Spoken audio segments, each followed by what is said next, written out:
നമസ്കാരം. വാർത്തയിൽ നിന്ന് ആരംഭിക്കുകയാണ് തലക്കെട്ടുകളിലേക്ക്.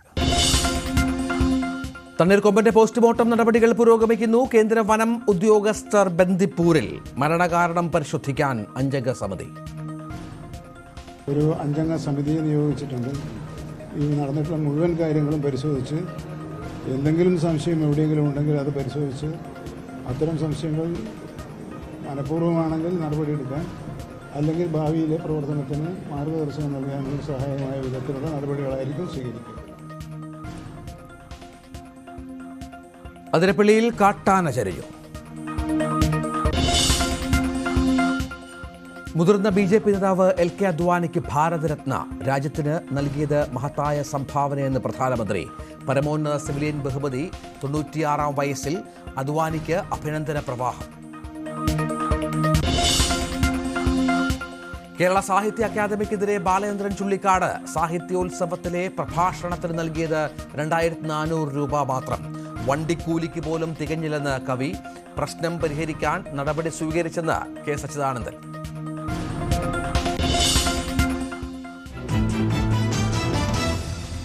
നേതൃത്വം ആവശ്യപ്പെട്ടാൽ പത്തനംതിട്ടയിൽ മത്സരിക്കുമെന്ന് PC ജോർജ്. 2019-ൽ കെ സുരേന്ദ്രന് ക്രിസ്ത്യൻ പിന്തുണ കിട്ടിയില്ല. മുസ്ലിങ്ങളുടെ വോട്ട് വേണ്ടെന്ന് പറഞ്ഞിട്ടില്ല. BJPയിൽ ചേർന്നതിൽ കോൺഗ്രസിലെ മുതിർന്ന നേതാവ് അഭിനന്ദിച്ചുവെന്നും PC. ഇതാണ് സ്ഥിതി. ഇതിപ്പോ എല്ലാം ഈ 3 വളപ്രയോഗം കഴിഞ്ഞിട്ട് ഇതിപ്പോ ഈ പതിരായി പോയി കഴിഞ്ഞു. ഇനി രക്ഷയില്ല. അപ്പൊ ഇനി കുറച്ച് കർഷകരെങ്കിലും രക്ഷപ്പെടേണ്ട ഒരു അവസരമുണ്ട്. അതിന് വേണ്ടിയിട്ടാണ് ഞങ്ങൾ രാഷ്ട്രീയം നോക്കാതെ സമരം ചെയ്തുകൊണ്ടിരിക്കുന്നത്. ഞങ്ങൾക്ക് രാഷ്ട്രീയമില്ല, ഞങ്ങൾക്ക് കർഷകർ, ഞങ്ങൾ ഒന്നാണ്. പല രാഷ്ട്രീയക്കാരും ഉണ്ടായില്ല. പറമ്പിക്കുളം ആളിയാർ കരാർ പ്രകാരം വെള്ളം നൽകാതെ തമിഴ്നാട്. പാലക്കാട്ടെ 5 പഞ്ചായത്തുകളിൽ നെൽപ്പാടങ്ങൾ ഉണങ്ങി. കർഷകരുടെ ആരോപണം തള്ളി മന്ത്രി കെ കൃഷ്ണൻകുട്ടി. പ്രശ്ന കാരണം മഴ കുറഞ്ഞതെന്ന് മന്ത്രി. എന്താ കൃഷിക്കാർ അതൊന്നും പറയണ്ടേ ആരും. 38% വെള്ളമല്ലേ ഉള്ളൂ. ഈ മഴ കുറവ് വന്നതിന് ഇപ്പം നമ്മൾ മന്ത്രി വിചാരിച്ചാൽ സാധിക്കുമോ? റാന്നിയിൽ ചികിത്സയിലിരുന്ന കുട്ടി മരിച്ചതിൽ പ്രതിഷേധം. മാർത്തോമ ആശുപത്രിയിലേക്ക് DYFI മാർച്ച്. സംഘർഷത്തിൽ പോലീസുകാരന് പരിക്ക്.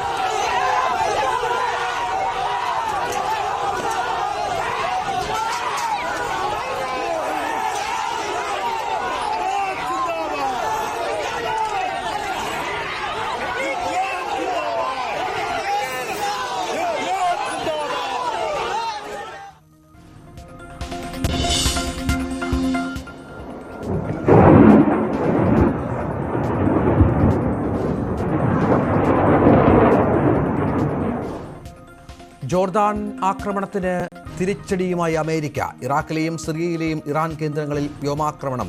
സൈനികർ കൊല്ലപ്പെട്ടതിലെ പ്രതികാരമെന്ന് അമേരിക്ക. ലക്ഷ്യം കാണും വരെ ആക്രമണമെന്ന് വൈറ്റ് ഹൗസ്.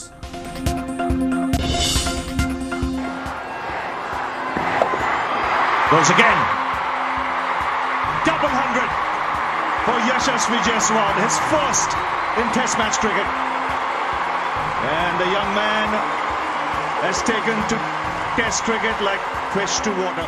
ഇരട്ട സെഞ്ചുറി തിളക്കവുമായി യശസ്വി ജയ്സ്വാൾ. നേട്ടം 6-ാം ടെസ്റ്റിൽ ഇരട്ട ശതകം തികച്ച പ്രായം കുറഞ്ഞ 3ാമത്തെ ഇന്ത്യൻ താരം.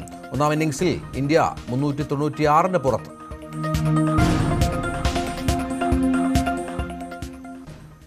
വിശദമായ വാർത്തകളിലേക്ക്. മാനന്തവാടിയിൽ നിന്ന് പിടികൂടി ബന്ദിപ്പൂരിലെത്തിച്ച ശേഷം ചരിഞ്ഞ കാട്ടാനയുടെ പോസ്റ്റ്മോർട്ടം നടപടികൾ പുരോഗമിക്കുന്നു. ബന്ദിപ്പൂർ രാമപുര ആന ക്യാമ്പിലാണ് പോസ്റ്റ്മോർട്ടം. കേന്ദ്ര വനം ഉദ്യോഗസ്ഥരുടെ സാന്നിധ്യത്തിലാണ് നടപടികൾ. ആനയെ കർണാടക വനവകുപ്പിന് കൈമാറുന്നതിന് മുൻപാണ് ചരിഞ്ഞത്. ഇതിനെ തുടർന്നാണ് കേരളത്തിലെയും കർണാടകത്തിലെയും കേന്ദ്രത്തിലെയും ഉദ്യോഗസ്ഥരുടെ സാന്നിധ്യത്തിൽ പോസ്റ്റ്മോർട്ടം നടത്തുന്നത്. ഇതിനായി വയനാട് DFO ഷജിന ബന്ദിപ്പൂരിലെ എലഫന്റ് റെസ്ക്യൂ സെന്ററിലെത്തി. മരണകാരണം പരിശോധിക്കുന്നതിനായി കേരളം 5 അംഗ വിദഗ്ധ സമിതി രൂപീകരിക്കും. തണ്ണീർക്കൊമ്പന്റെ പോസ്റ്റ്മോർട്ടം നടപടികൾ ആരംഭിച്ചു കഴിഞ്ഞിട്ടുണ്ട്. അവിടെ കേരള വനംവകുപ്പിൻ്റെ പ്രതിനിധികളായി 2 DFOമാർ, ഒരു കൺസർവേഷൻ ബയോളജിസ്റ്റ്, 2 റേഞ്ച് ഓഫീസർ, ഒരു വെറ്റിനറി സർജൻ, ഇത്രയും ആളുകൾ അവരുമായി സഹകരിക്കാൻ പരസ്പര ധാരണയോടുകൂടി കാര്യങ്ങൾ ചെയ്യാൻ വേണ്ടി അവിടെ എത്തിയിട്ടുണ്ട്. അവരുടെയും കൂടി തമിഴ്നാട്, കർണാടകയും കൂടി ഇവരും കൂടി കൺസൾട്ട് ചെയ്തിട്ടാണ് പോസ്റ്റ്മോർട്ടം നടപടികൾ മുന്നോട്ട് കൊണ്ടുപോകുന്നത്. അപ്പോൾ എല്ലാം കുറ്റമറ്റ രീതിയിൽ നടത്താനുള്ള നടപടിക്രമങ്ങൾ ഇതിനകം തന്നെ ആരംഭിച്ചു കഴിഞ്ഞിട്ടുണ്ട്. ഒരു 5 അംഗ സമിതിയെ നിയോഗിച്ചിട്ടുണ്ട്. ഈ നടന്നിട്ടുള്ള മുഴുവൻ കാര്യങ്ങളും പരിശോധിച്ച് എന്തെങ്കിലും സംശയം എവിടെയെങ്കിലും ഉണ്ടെങ്കിൽ അത് പരിശോധിച്ച് അത്തരം സംശയങ്ങൾ മനഃപൂർവ്വമാണെങ്കിൽ നടപടിയെടുക്കാൻ, അല്ലെങ്കിൽ ഭാവിയിലെ പ്രവർത്തനത്തിന് മാർഗദർശനം നൽകാനുള്ള സഹായമായ വിധത്തിലുള്ള നടപടികളായിരിക്കും സ്വീകരിക്കുക. എം.എസ്. സനീഷ് കുമാർ വിവരങ്ങൾ പങ്കുവെക്കും. അനീഷ്, പോസ്റ്റ്മോർട്ടം നടപടികളാണ് സംയുക്തമായാണ് നമ്മളവിടെ ഈ ബംഗളൂരിലേക്ക് അല്ലെങ്കിൽ കർണാടകയ്ക്ക് കൈമാറുന്നതിന് മുൻപ് തന്നെ മരണം സംഭവിച്ചിരുന്നു. നിരവധി കാരണങ്ങൾ ഉണ്ടാകാം. എന്തൊക്കെയാണ് ഇപ്പോൾ ഇനിയുള്ള നടപടിക്രമങ്ങൾ പുരോഗമിക്കേണ്ടത്? രഞ്ജിത്ത്, അല്പസമയം മുമ്പ് പോസ്റ്റ്മോർട്ടം നടപടികൾ ബന്ദിപ്പൂരിൽ ആരംഭിച്ചു എന്നാണ് നമുക്ക് വിവരം ലഭിച്ചിരിക്കുന്നത്. ഏതാണ്ട് കുറച്ചധികം നേരം എടുക്കുന്ന നടപടിക്രമങ്ങളാണ് ഇവിടെയുള്ളത്. പ്രത്യേകിച്ചും ഈ കേരളം ഇന്നലെ നടത്തിയ ദൗത്യത്തിലെ തുടർന്നാണ് ആന മരണപ്പെട്ടിരിക്കുന്നത്. ആനയെ കർണാടകത്തിലേക്ക് കൊണ്ടുപോയി എലിഫന്റ് ക്യാമ്പിൽ എത്തിച്ച് പുറത്തേക്ക് ഇറക്കുന്ന മുമ്പ് കുഴഞ്ഞു വീണും ആന മരിക്കുകയായിരുന്നു. അതുകൊണ്ട് ഈ ദൗത്യത്തിലെ പിഴവാണോ അല്ലെങ്കിൽ നേരത്തെ ദൗത്യത്തിൽ പിടികൂടിയ ആനയെ കാട്ടിലേക്ക് വിടുകയായിരുന്നു. അതിനുശേഷമാണ് 200 കിലോമീറ്ററോളം സഞ്ചരിച്ച് കേരളത്തിലേക്ക് എത്തിയത്. ഈ സമയത്ത്, അതായത് ആദ്യത്തെയും രണ്ടാമത്തെയും ദൗത്യത്തിനിടയ്ക്ക് ആനയുടെ ആരോഗ്യനിലയിൽ കാര്യമായ പ്രശ്നങ്ങളുണ്ടോ, ആന്തരികമായ എന്തെങ്കിലും അസുഖം ബാധിച്ച സാഹചര്യമാണോ? ഇന്നലെ ഒന്നും കാര്യമായ ഒരു ഓട്ടമോ അല്ലെങ്കിൽ ആളുകൾക്ക് നേരെയുള്ള പരാക്രമോ ഒന്നും ആന കാണിച്ചില്ല. സാധാരണ രീതിയിൽ വലിയ പ്രകോപനകാരിയായ ആനയായിരുന്നു. അതുകൊണ്ട് തന്നെ ഒരു നിഗമനം ആനയ്ക്ക് എന്തെങ്കിലും ഗുരുതരമായ ആരോഗ്യ പ്രശ്നങ്ങൾ ഉണ്ടായിരിക്കുമോ എന്നതാണ്. എന്തായാലും ഇക്കാര്യങ്ങളൊക്കെ അടക്കം വളരെ വിശദമായി തന്നെ പരിശോധിക്കും എന്ന് കർണാടകയും കേരളവും അറിയിച്ചിട്ടുണ്ട്. കേരളത്തിലെയും കർണാടകത്തിലെയും വനംവകുപ്പ് ഉദ്യോഗസ്ഥർ, ഉന്നതരായ ഉദ്യോഗസ്ഥർ മിക്കവരും ഈ സ്ഥലത്തുണ്ട്. എലിഫന്റ് ക്യാമ്പിൽ ഈ പോസ്റ്റ്മോർട്ടം നടപടികൾ നടക്കുന്നുണ്ട്. 2 സംസ്ഥാനങ്ങളിലെയും ഉദ്യോഗസ്ഥർക്കൊപ്പം കേന്ദ്ര ഉദ്യോഗസ്ഥരുടെ ഒരു നിരീക്ഷണവും ഇവിടെ ഉണ്ട് എന്നാണ് മനസ്സിലാക്കാൻ കഴിഞ്ഞിരിക്കുന്നത്. നേരത്തെ തന്നെ നോർത്ത് വയനാട്ടിലെയും സൗത്ത് വയനാട്ടിലെയും DFOമാരും റേഞ്ച് ഓഫീസർമാരും ഒക്കെ അവിടെ എത്തിയിരുന്നു. കേരളത്തിന് മുതിർന്ന വെറ്റിനറി സർജനുമുണ്ട്. ഇവരുടെയൊക്കെ സാന്നിധ്യത്തിലാണ്, പരസ്പര സമവായത്തിലാണ് ഇത്തരം കാര്യങ്ങൾ നടക്കുന്നത്. എന്തായാലും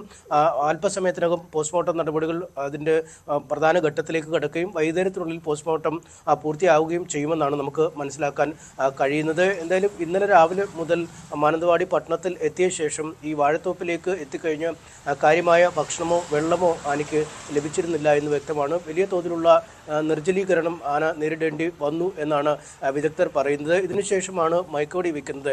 മയക്കുവെടി വയ്ക്കുമ്പോൾ നിർജ്ജലീകരണത്തിൻ്റെ തോത് വീണ്ടും വർദ്ധിക്കുമെന്നാണ് മനസ്സിലാക്കാൻ കഴിയുന്നത്. അത് ഒരു ഹൃദയാഘാതത്തിലേക്ക് നയിച്ചിട്ടുണ്ടാവാം. ആന മയങ്ങി നിന്നു എങ്കിൽ പോലും പിന്നീട് വാഹനത്തിൽ ട്രാൻസ്ലൊക്കേറ്റ് ചെയ്ത് ബന്ദിപ്പൂരിലേക്ക് എത്തിച്ചപ്പോൾ ആരോഗ്യനില വഷളാവുകയും പിന്നീട് മരണത്തിലേക്ക് കാര്യങ്ങൾ നീങ്ങുകയും ചെയ്തു എന്നാണ് വിലയിരുത്തൽ വരുന്നത്. എന്തായാലും ഇക്കാര്യങ്ങൾ അടക്കമുള്ളവയെക്കുറിച്ച് വളരെ വിശദമായ ഒരു അന്വേഷണം തന്നെ നടത്തുന്നു. ഒപ്പം ഇന്ന് നടക്കുന്ന ഈ പോസ്റ്റ്മോർട്ടം നടപടികൾക്ക് ശേഷം സംസ്ഥാന സർക്കാർ ഒരു ഉന്നതതല കമ്മിറ്റി ഇക്കാര്യവുമായി ബന്ധപ്പെട്ട് നടന്ന മുഴുവൻ പ്രവർത്തനങ്ങളും വിലയിരുത്താനായി നിയോഗിച്ചിട്ടുണ്ട്. ആ കമ്മിറ്റിയുടെ റിപ്പോർട്ടിൻ്റെ അടിസ്ഥാനത്തിൽ എന്തെങ്കിലും വീഴ്ചകൾ എത്തിയിട്ടുണ്ടെങ്കിൽ അതിനനുസരിച്ചുള്ള നടപടിക്രമങ്ങൾ എടുക്കും. എന്തായാലും നേരത്തെ 3 തവണ ദൗത്യം വളരെ വിജയകരമായി ചെയ്ത ഒരു ട്രാക്ക് റെക്കോർഡാണ് കേരളത്തിലെ വനംവകുപ്പിനുള്ളത്. അരിക്കൊമ്പനടക്കമുള്ള ആനകൾ വലിയ ആരോഗ്യവാന്മാരായി തന്നെ ജീവിക്കുന്ന സാഹചര്യമുണ്ട്. അതുകൊണ്ട് തണ്ണീർക്കൊമ്പന് എന്താണ് സംഭവിച്ചത് എന്നത് സംബന്ധിച്ച വളരെ വ്യക്തമായ പരിശോധനകളുണ്ടാവും. ഒപ്പം നിയമപരമായ സങ്കീർണതകൾ കൂടിയുണ്ട്. ഹൈക്കോടതിയിലും മറ്റുമൊക്കെ വരും ദിവസങ്ങളിൽ ഇത് ഒരു കേസായി തന്നെ വരാനുള്ള സാഹചര്യങ്ങളും ചൂണ്ടിക്കാണിക്കപ്പെടുന്നുണ്ട്. അതുകൊണ്ട് തന്നെ പഴുതുകളടച്ച ഒരു അന്വേഷണത്തിനാണ് സംസ്ഥാന സർക്കാർ ഒരുങ്ങുന്നത്. രഞ്ജിത്ത്. അപ്പോൾ മനീഷ, ഈ പരസ്പരം ഈ വിഷയത്തിൽ തർക്കങ്ങളൊന്നും തൽക്കാലം ഇതുവരെ ഇല്ല. പക്ഷേ കർണാടകയിലെയും മറ്റും ചില വന്യജീവി സംരക്ഷകർ അല്ലെങ്കിൽ വന്യജീവി പ്രേമികളൊക്കെ പറഞ്ഞു വെച്ചത് അവിടെ കഴിഞ്ഞ കുറേ കാലങ്ങളായി ഇത്തരം സംഭവങ്ങൾ ആവർത്തിക്കുന്നു. കാരണം ആരോഗ്യസ്ഥിതി പോലും നോക്കാതെ ജനങ്ങളെ രക്ഷിക്കാനായി ഇത്തരം ആനകളെ വെടിവെക്കുന്നു, മയക്കുവെടി വെക്കുന്നു, മരണം സംഭവിക്കുന്നു. ആരോപണം ഉയരുന്നുണ്ട്. അതുകൂടി കൂട്ടിയേർത്ത് വായിക്കുമ്പോൾ നമ്മുടെ ഇവിടെ വന്നതിന് ശേഷമല്ല, അതിന് മുൻപ് തന്നെ ആരോഗ്യ പ്രശ്നങ്ങളോട് കൂടിയാണ് ആനയെ കാട്ടിലേക്ക് തുറന്നു വിട്ടത് എന്നുള്ള നിഗമനത്തിലേക്ക് കൂടി എത്തേണ്ടി വരും.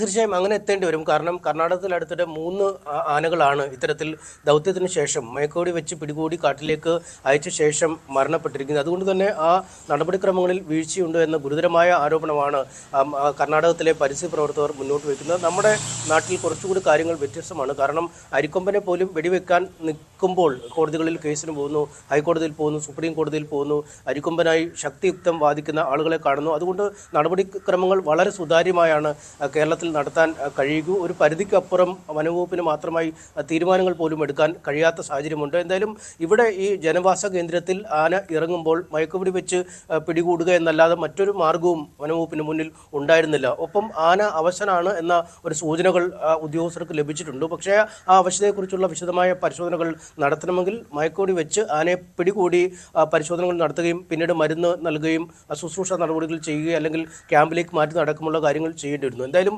രണ്ട് സാഹചര്യത്തിലും ഒന്ന് ജനവാസ കേന്ദ്രത്തിലെ ആനയുടെ സാന്നിധ്യം ഒഴിവാക്കണമെങ്കിൽ മയക്കുപിടി വെച്ച് പിടികൂടണം. മറ്റൊന്ന് ആനയ്ക്ക് ഗുരുതരമായ ആരോഗ്യ പ്രശ്നങ്ങളിൽ ഉണ്ടെങ്കിൽ അത് കണ്ടെത്തുന്നതിനും മയക്കുപിടി വെച്ച് പിടികൂടേണ്ടത് അനിവാര്യമാണ്. അതുകൊണ്ട് മയക്കുപിടി വെച്ച് പിടികൂടി എന്ന ഒരു തീരുമാനത്തിൽ യാതൊരു പിഴവുമില്ല എന്നാണ് മനസ്സിലാക്കാൻ കഴിയുന്നത്. ഒപ്പം ഈ ആനയ്ക്ക് ഈ മയക്കുമരുന്ന് അല്ലെങ്കിൽ മയക്കുവെടി കുത്തിവെക്കുന്നതുമായി ബന്ധപ്പെട്ടും കൃത്യമായ നിയമങ്ങളുണ്ട്, അല്ലെങ്കിൽ അതുമായി ബന്ധപ്പെട്ട് സിസ്റ്റം ഓഫ് പ്രൊസീജിയേഴ്സ് SOP കൃത്യമായിട്ടുണ്ട്. അതുകൊണ്ട് ഈ ആനയുടെ വലിപ്പം, ആനയുടെ ഭാരം, അല്ലെങ്കിൽ ആന എത്ര വയസ്സുണ്ട് എന്നൊക്കെയുള്ള ഘടകങ്ങൾ അനുസൃതമായാണ് ഈ മയക്കുവെടി വെക്കുന്നത്. ഒപ്പം നേരത്തെ മയക്കുവെടി വെച്ച ഹസനിലെ അധികൃതരുമായി ബന്ധപ്പെട്ടൊക്കെയുള്ള തീരുമാനങ്ങൾ ഉണ്ടായിട്ടുണ്ട്. അതുകൊണ്ട് ഇത്തരം കാര്യങ്ങളൊക്കെ പരിഗണിച്ചാണ് ഈ നടപടിക്രമങ്ങളൊക്കെയും വന്നത്. അതുകൊണ്ട് അതിൽ നിന്ന് വിഭിന്നമായി എന്തെങ്കിലും ചെയ്തു എന്നിപ്പോഴും വനംവകുപ്പ് പറയുന്നില്ല. പക്ഷേ ആനയുടെ ആരോഗ്യത്തെക്കുറിച്ചുള്ളൊരു കൃത്യമായ വിലയിരുത്തൽ നടത്താൻ കഴിഞ്ഞിട്ടില്ല. കാരണം ആന രാവിലെ മുതൽ മാനന്തവാടി പട്ടണത്തിലൂടെ നടക്കുന്നു, അതിനുശേഷം വാഴത്തോപ്പിലേക്ക് കയറി അവിടെ തന്നെ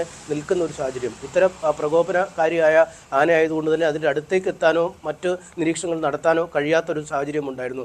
അതുകൊണ്ട് തന്നെ എന്തെങ്കിലും നടപടിക്രമങ്ങളിൽ വീഴ്ചയുണ്ടോ എന്ന് ഈ ഘട്ടത്തിലും അധികൃതർ പറയുന്നില്ല. ഏതായാലും പോസ്റ്റ്മോർട്ടം നടപടികൾ പുരോഗമിക്കുകയാണ്. മരണകാരണം സംബന്ധിച്ചുള്ള വിശദാംശങ്ങൾ അല്പസമയത്തിനകം ലഭ്യമാകും എന്ന് പ്രതീക്ഷിക്കാം. കേരളത്തിൽ നിന്നുള്ള 5 അംഗ സംഘവും അവിടെയുണ്ട്. അവരുടെ നേതൃത്വത്തിൽ അവരും കൂടി ഉള്ള ഒരു സമിതി അതുമായി ബന്ധപ്പെട്ടാണ് ഇത്തരം കാര്യങ്ങളിൽ അന്വേഷണം നടത്തുന്നത് എന്നുള്ളതാണ്. MS അനീഷ് കുമാറാണ് വിവരങ്ങൾ പങ്കുവച്ചത്. ആനകളെ പിടികൂടുന്നതിന് മുൻപ് അതിനാവശ്യമായ സാങ്കേതിക സഹായം ഉറപ്പുവരുത്തണമെന്ന് കർണാടകയിലെ വന്യജീവി സംരക്ഷണ പ്രവർത്തകനായ ജോസഫ് ഹുവാർ. പിടികൂടാനുള്ള ദൗത്യത്തിനിടെ നിരവധി ആനകളാണ് ചരിഞ്ഞതെന്നും കണക്കുകൾ നിരത്തി ജോസഫ് ഹുവാർ ചൂണ്ടിക്കാട്ടി. It is very, very, very disappointing that an elephant which was captured in Belur, Hassan recently and radio collared and translocated to Mulehole range in Bandipur has died in captivity. This elephant was released in Bandipur a fortnight ago. Yesterday it was found to be trotting along in Manantwadi in Kerala. There was an uproar there, people were upset, and then the chief wildlife warden from Kerala had ordered it to be captured and taken back to Karnataka. There was also discussions about saying this is Karnataka elephant, so let it go back to Karnataka. We need to tell that chief wildlife warden, whoever he is, that elephants do not have boundaries, they do not have language, they do not have political parties.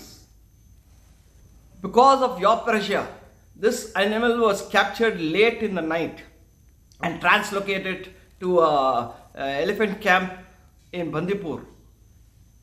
That elephant died last night in the capture operations, capture and release operations. It's very sad that we are losing elephants rapidly in Karnataka. Athirappilly plantation മേഖലയിൽ കാട്ടാന ചരിഞ്ഞു. വെറ്റിലപ്പാറ 10ാം ബ്ലോക്കിലാണ് 2 ദിവസം പഴക്കമുള്ള പിടിയാനയുടെ ജഡം കണ്ടെത്തിയത്. അതേസമയം ശല്യം രൂക്ഷമായ പാലപ്പള്ളി മേഖലയിൽ ഇന്നും ടാപ്പിംഗ് തൊഴിലാളിക്ക് നേരെ ആക്രമണം ഉണ്ടായി. ഇന്ന് രാവിലെ അതിരപ്പള്ളി വെറ്റിലപ്പാറ പ്ലാന്റേഷൻ മേഖലയിൽ 10ാം ബ്ലോക്കിലാണ് കാട്ടാനയുടെ ജഡം കണ്ടെത്തിയത്. തൊഴിലാളികളാണ് വിവരം വനംവകുപ്പിനെ അറിയിച്ചത്. ജഡത്തിന് 2 ദിവസം പഴക്കമുണ്ടെന്നാണ് പ്രാഥമിക നിഗമനം. ഏകദേശം 45 വയസ്സുള്ള പിടിയാനയുടേതാണ് ജഡം. ആന ചരിയാനിടയാക്കിയ സാഹചര്യം എന്താണെന്ന് പോസ്റ്റ്മോർട്ടം നടപടികൾക്ക് ശേഷം മാത്രമേ വ്യക്തമാവുകയുള്ളൂ. കാട്ടാന ശല്യം രൂക്ഷമായ പാലപ്പള്ളി മേഖലയിൽ ഇന്നും ടാപ്പിംഗ് തൊഴിലാളിക്ക് നേരെ ആക്രമണമുണ്ടായി. രാവിലെ 7 മണിയോടെ തോട്ടത്തിൽ ജോലിക്കിറങ്ങിയ കുണ്ടായി സ്വദേശി ഭാസ്കറിനാണ് പരിക്കേറ്റത്. ആന വരുന്നത് കണ്ടില്ല, പുഴയെന്ന് കയറിയതല്ല.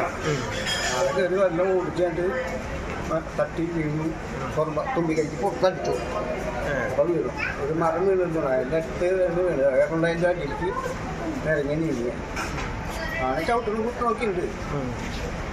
ആനരൊക്കെ കൊണ്ടുപോകുന്നത് എന്ത് മത്സരമായിട്ടുണ്ട്. അത് കാരണം കൊണ്ട് ശരിക്ക് രക്ഷപ്പെട്ടു.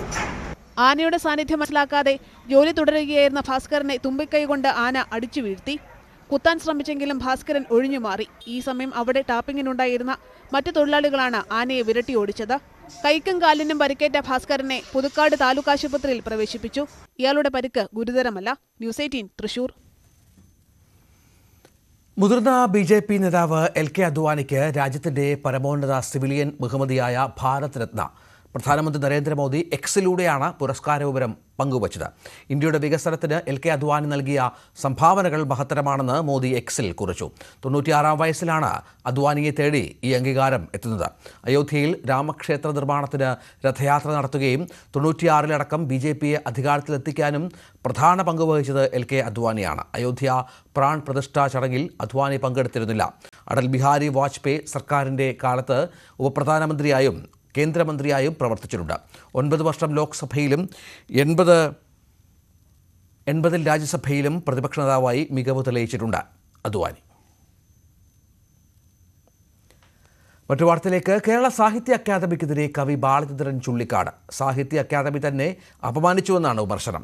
സാഹിത്യ അക്കാദമി തൃശ്ശൂരിൽ സംഘടിപ്പിച്ച അന്താരാഷ്ട്ര സാഹിത്യോത്സവത്തിൽ നൽകിയ പ്രതിഫല തുകയാണ് വിമർശനത്തിന് വഴിവെച്ചത്. ചുള്ളിക്കാടിൻ്റെ സുഹൃത്ത് CICC ജയചന്ദ്രൻ ചുള്ളിക്കാടിൻ്റെ കുറിപ്പ് ഫേസ്ബുക്കിൽ പങ്കുവച്ചു.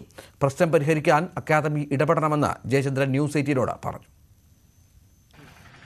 കവി ബാലചന്ദ്രൻ ചുള്ളിക്കാട് രൂക്ഷ വിമർശനമാണ് കേരള സാഹിത്യ അക്കാദമിക്കെതിരെ നടത്തിയിരിക്കുന്നത്. കാരണം തന്നെ ക്ഷണിച്ചു വരുത്തിയ ആ സ്ഥലത്തേക്ക് ആവശ്യമായ യാത്രാക്കൂലി പോലും നൽകാനുള്ളൊരു മാന്യത പോലും അദ്ദേഹത്തിൻ്റെ ഇത്രയും കാലം മലയാള സാഹിത്യത്തിന് നൽകിയ സംഭാവനകൾ ഇതൊന്നും തന്നെ കണക്കിലെടുക്കാതെ തീർത്തും അപമര്യാദയായ എന്ന രീതിയിലൂടെ ഒരു കണക്കിലെടുക്കാതെയുമാണ് അദ്ദേഹത്തിന് യാത്രാക്കൂലി നൽകിയതെന്നൊരു വാദമാണ് അദ്ദേഹം പറയുന്നത്. മിമിക്രിക്കാർക്ക് പോലും വലിയ തുക നൽകുമ്പോൾ അതിൻ്റെ ഒരു പരിഗണന പോലും തനിക്കുണ്ടായില്ല എന്ന് പറയുന്നു. അദ്ദേഹം തൻ്റെ സുഹൃത്തും പ്രസാധകനുമായ CICC ജയചന്ദ്രനാണ് ഇങ്ങനെയൊരു കുറിപ്പ് അയച്ചത്. അദ്ദേഹത്തിൻ്റെ ഫേസ്ബുക്ക് പോസ്റ്റാണ് ഇപ്പോൾ കൂടുതലായും ചർച്ച ചെയ്യപ്പെടുന്നത്. നമുക്കൊപ്പം CCC ജയചന്ദ്രനും അദ്ദേഹത്തിൻ്റെ വളരെ അടുത്ത സുഹൃത്തുമാണ് ബാലചന്ദ്രൻ ചുള്ളിക്കാടിൻ്റെ. വളരെ രോഷാകുലനായിട്ട് തന്നെയാണ് അദ്ദേഹം ഈ ഒരു കാര്യം പങ്കുവച്ചത്. അതായത് ഇതിനകത്തുള്ളൊരു വിഷയം, ബാലചന്ദ്രൻ 30-ാം തീയതിയാണ് ഈ പ്രതിഫലം വാങ്ങിയിട്ട് പ്രസംഗം കഴിഞ്ഞു പോകുന്നത്.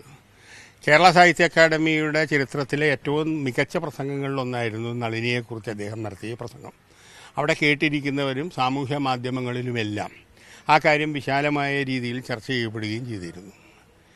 ഇത് കഴിഞ്ഞ ഇന്ന് 3-ാം തീയതി രാവിലെ 8:34 എനിക്ക് വാട്സാപ്പിൽ ഈ പോസ്റ്റ് ഇടുന്നത് വരെ ഇദ്ദേഹത്തിൻ്റെ മനസ്സിനെ ഇത് മുറിപ്പെടുത്തിക്കൊണ്ടിരിക്കുകയായിരുന്നു. അത് വേറൊന്നും കൊണ്ടല്ല, 67 വയസ്സുള്ള ബാലചന്ദ്രൻ ചുള്ളിക്കാട് ബസ്സിൽ കയറി അല്ലെങ്കിൽ തീവണ്ടിയിൽ പോയി ആശാൻ്റെ നളിനിയെക്കുറിച്ച് പ്രസംഗിക്കണം എന്ന് പറയുന്നതിന് സാഹിത്യ അക്കാദമിക്കല്ല ആർക്കും സാധിക്കില്ല. കാരണം അദ്ദേഹത്തിന് കൊടുത്ത പ്രതിഫലത്തേക്കാൾ കൂടുതൽ അദ്ദേഹം ടാക്സി കാശിന് കൊടുക്കേണ്ടി വന്നു. അപ്പോൾ പണ്ട് ബാലൻ സീരിയലിൽ അഭിനയിക്കുന്നത് ഒരു മഹാപാതകമാണ് എന്ന് വ്യാപകമായ പ്രചരണമുണ്ടായിരുന്നു. കവിത എഴുതിയാൽ പോരെ, എന്തിനാ സീരിയലിൽ അഭിനയിക്കണമെന്നുള്ള അതിൻ്റെ മറുപടി എന്നുള്ള നിലയിലാണ് അദ്ദേഹം പറഞ്ഞത്, ഈ 1100 രൂപ ഞാൻ ടാക്സി കാശ് കൊടുത്തത് ഞാൻ സീരിയലിൽ അഭിനയിച്ചുണ്ടാക്കിയ കാശിൽ നിന്നാണ്. എനിക്കിതിൽ പറയാനുള്ളത്, ഒരു പരിപാടി നടത്തുമ്പോൾ, പ്രത്യേകിച്ച് ആശാൻ്റെ 100-ാം ചരമവാർഷികത്തോടനുബന്ധിച്ച് ആശാൻ്റെ കവിതകളെക്കുറിച്ച് ഒരു പഠനം നടത്തുമ്പോൾ, അതിനൊരു പ്രസംഗം നടത്തുമ്പോൾ 2 മണിക്കൂർ നീണ്ടു നിൽക്കുന്ന പ്രസംഗമാണ്. ആ 2 മണിക്കൂർ നീണ്ടു നിൽക്കുന്ന പ്രസംഗം തയ്യാറാക്കണമെങ്കിൽ അതിനൊരു വലിയ ഹോംവർക്ക് വേണം, വലിയ റെഫറൻസ് വേണം. ഏതാണ്ട് ഒരാഴ്ചയെങ്കിലും സമയമെടുത്താലാണ് അങ്ങനെ ഒരു പ്രസംഗം കൊണ്ടുവരാൻ സാധിക്കുകയും അത് പറയുകയും ചെയ്യുകയും ചെയ്യുന്നത്. അപ്പോൾ അതിൻ്റെ പുറകിലുള്ളൊരു മാനസികമായ വലിയ സ്ട്രെയിൻ ഉണ്ട്. ആ സ്ട്രെയിനിന് നമുക്കൊരിക്കലും വിലയിടാൻ പറ്റില്ല. അതിപ്പോൾ 25,000 രൂപ കൊടുത്താൽ പോലും നമുക്കതിന് വിലയിടാൻ പറ്റില്ല. ഇവിടെ സംഭവിച്ചിരിക്കുന്നത്, ഇത് ബാലചന്ദ്രൻ്റെ ഈ പൊട്ടിത്തെറിക്കൽ അല്ലെങ്കിൽ ഈ സങ്കടം അല്ലെങ്കിൽ ഈ മുറിപ്പെട്ട കവിയുടെ വേദന ഇനി സാംസ്കാരിക പരിപാടികൾ നടത്തുന്നവർക്ക് കൃത്യമായി പ്രതിഫലം കൊടുക്കാനുള്ള ഒരു മാനദണ്ഡം ഉണ്ടാക്കാൻ പ്രേരണയാകട്ടെ എന്നുള്ളതാണ് എനിക്ക് പറയാനുള്ളത്. ഇങ്ങനൊരു ഗ്രേഡിംഗ് എങ്ങനെയാണ് ഇത് സാധ്യമാവുന്നത്? ഇതിന് ഗ്രേഡിംഗ് ഒന്നുമില്ല. ഇത് എനിക്ക് തോന്നുന്നത്, പ്രസംഗിക്കാൻ പോകുന്നതിന് കൃത്യമായ പ്രതിഫലം വേണമെന്ന് ആവശ്യപ്പെട്ടത് സുകുമാരൻ അഴീക്കോട് സാറാണ്. ആ കാലത്ത് അദ്ദേഹം 5000 രൂപ എനിക്ക് തരണം എന്ന് പറയും. 5000 രൂപ തരണമെന്ന് മാത്രമല്ല, എറണാകുളം ജില്ലയിൽ അഴീക്കോട് മാഷിൻ്റെ ഒരു പ്രസംഗം വന്നാൽ 4 പ്രസംഗം അഴീക്കോട് മാഷ് ഡയറിയിൽ എഴുതിയിട്ടിട്ടാണ് വരിക. 20,000 രൂപ. പണ്ട് വെള്ളാപ്പള്ളിയായിട്ട് തമ്മിൽ തെളിയപ്പോൾ വെള്ളാപ്പള്ളി ഒരിക്കലും ഇത് പറയുകയും ചെയ്തായിരുന്നു, ഇൻകം ടാക്സുകാരി നിങ്ങൾ ഈ പ്രസംഗിച്ച കാശൊക്കെ കണക്കി ചേർത്തിട്ടുണ്ടോ എന്ന് ഞാൻ ചോദിക്കാൻ പോവുകയാണെന്ന്. അതിനുശേഷം ആരും പറഞ്ഞിട്ടില്ല. അപ്പോൾ ഈ സാഹിത്യരംഗത്ത് പൊതുവേ നമ്മൾ കാണുന്ന ഒരു രീതി വരിക, പ്രസംഗിക്കുക, പോവുക, ഇത് എഴുത്തുകാരൻ്റെയോ പ്രാസംഗികൻ്റെയോ ഒരു ആവശ്യമാണ് എന്നൊരു തോന്നലുണ്ട്. എനിക്കറിയാവുന്ന ബാലേന്ദ്രൻ ചുള്ളിക്കാട് ബസ്സിൽ കയറി നടന്നുപോയും കവിത ചൊല്ലിയിട്ടുണ്ട്. ഇന്നിപ്പോൾ 67 വയസ്സിൽ ബാലന് അങ്ങനെ പറ്റില്ല, കാരണം അതിൻ്റെ ആവശ്യമില്ല. അതുകൊണ്ട് ഇനിയെങ്കിലും ഇതൊരു പാഠമായി ഭാവിയിലെങ്കിലും ഒരു സാംസ്കാരിക പരിപാടിക്ക് പോകുമ്പോൾ ഒരു പ്രാസംഗികനെ വിളിക്കുമ്പോൾ അയാളുടെ ആവശ്യം എന്താണ് എന്ന് ചോദിക്കാനുള്ള ഒരു തീരുമാനമുണ്ട്. ഞാനൊരു കാര്യം പറയട്ടെ, സമസ്ത കേരള സാഹിത്യ പരിഷത്തിൻ്റെ നിർവാഹക സമിതി യോഗത്തിൽ എറണാകുളം പ്രസ് ക്ലബ് റോട്ടിൽ നിന്ന് ഞാൻ പങ്കെടുത്താൽ എനിക്ക് 500 രൂപ കിട്ടും. അതിനൊരു മാനദണ്ഡമുണ്ട്.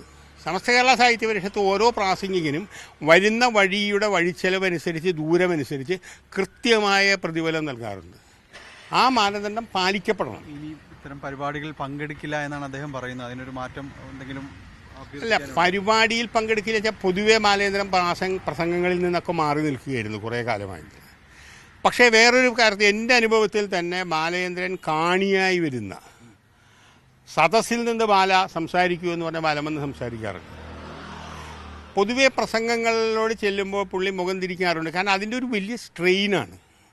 ഒരു പ്രസംഗത്തിന് പോയിട്ട് അത് വൃത്തിയായും ഭംഗിയായും പ്രസംഗിച്ച് വരുമ്പോൾ ഉണ്ടാകുന്ന ഒരു മാനസികമായ വലിയൊരു സ്ട്രെയിനുണ്ട്. ആ സ്ട്രെയിനിന് പറ്റാത്തത് കൊണ്ടാണ് അയാൾ വേണ്ടാന്ന് വയ്ക്കുന്നത്. ഇത് സാഹിത്യ അക്കാദമി ആയതുകൊണ്ട് മാത്രമല്ല, കുമാരനാശനെക്കുറിച്ചായതുകൊണ്ടും നളിനിയെക്കുറിച്ചായതുകൊണ്ടുമാണ് അദ്ദേഹം ഇവിടെ നിന്ന് അവിടം വരെ പോയി ഈ സമയത്ത് പ്രസംഗിച്ചു വരുന്നത്. ഇപ്പം ഞാൻ ഈ 5-ാം തീയതി ബാലൻ്റെ ഒരു പരിപാടി വയ്ക്കുന്നുണ്ട് എറണാകുളം പബ്ലിക് ലൈബ്രറിയിൽ. കലി എന്ന് പറയുന്ന CN ശ്രീകണ്ഠൻ നായരുടെ നാടകത്തെക്കുറിച്ച്. അത് ബാലന് കാശ് കൊടുത്തിട്ട് വരുന്നൊന്നുമല്ല. ബാലൻ CN ഉണ്ണികൃഷ്ണനുമായിട്ടുള്ള സ്നേഹത്തിൻ്റെ പുറത്ത് വന്ന് സംസാരിക്കുകയും പോവുകയും ചെയ്യും. എനിക്ക് പറയാനുള്ളത് ഇതേ ഉള്ളൂ, ഇത് ബാലേന്ദ്രൻ്റെ ഒരു നിമിത്തമായി. നാളെ ഒരു സാംസ്കാരിക പരിപാടി നടത്തുമ്പോൾ സംഘാടക സമിതി ഈ കാര്യം ബാക്കിയെല്ലാം തീരുമാനിക്കുമ്പോൾ പ്രതിഫലത്തിൻ്റെ കാര്യം കൂടി തീരുമാനിച്ച് ഈ പ്രശ്നമില്ല. Okay, thank you. എന്തായാലും അദ്ദേഹം പ്രതികരിച്ചതിലെ അതിലൊരു സാങ്കത്യം ഇതാണ്. ഈ കാര്യങ്ങൾ ബാലചന്ദ്രൻ ചുള്ളിക്കാടിൻ്റെ കവിയുടെ ആ ഒരു മാനസികമായ ബുദ്ധിമുട്ടുകൾ ഇപ്പോൾ സാഹിത്യ ലോകം പൊതുവെ തന്നെ സാഹിത്യ പ്രവർത്തകരും തന്നെ ചർച്ച ചെയ്യപ്പെടുന്നു. കേരള സാഹിത്യ അക്കാദമി ഈ വികാരം ഉൾക്കൊണ്ടുകൊണ്ട് ഇനിയുള്ള തീരുമാനങ്ങളിൽ അത് പ്രതിഫലിക്കുമെന്നാണ് പൊതുവിനുള്ള ഒരു പ്രതീക്ഷ.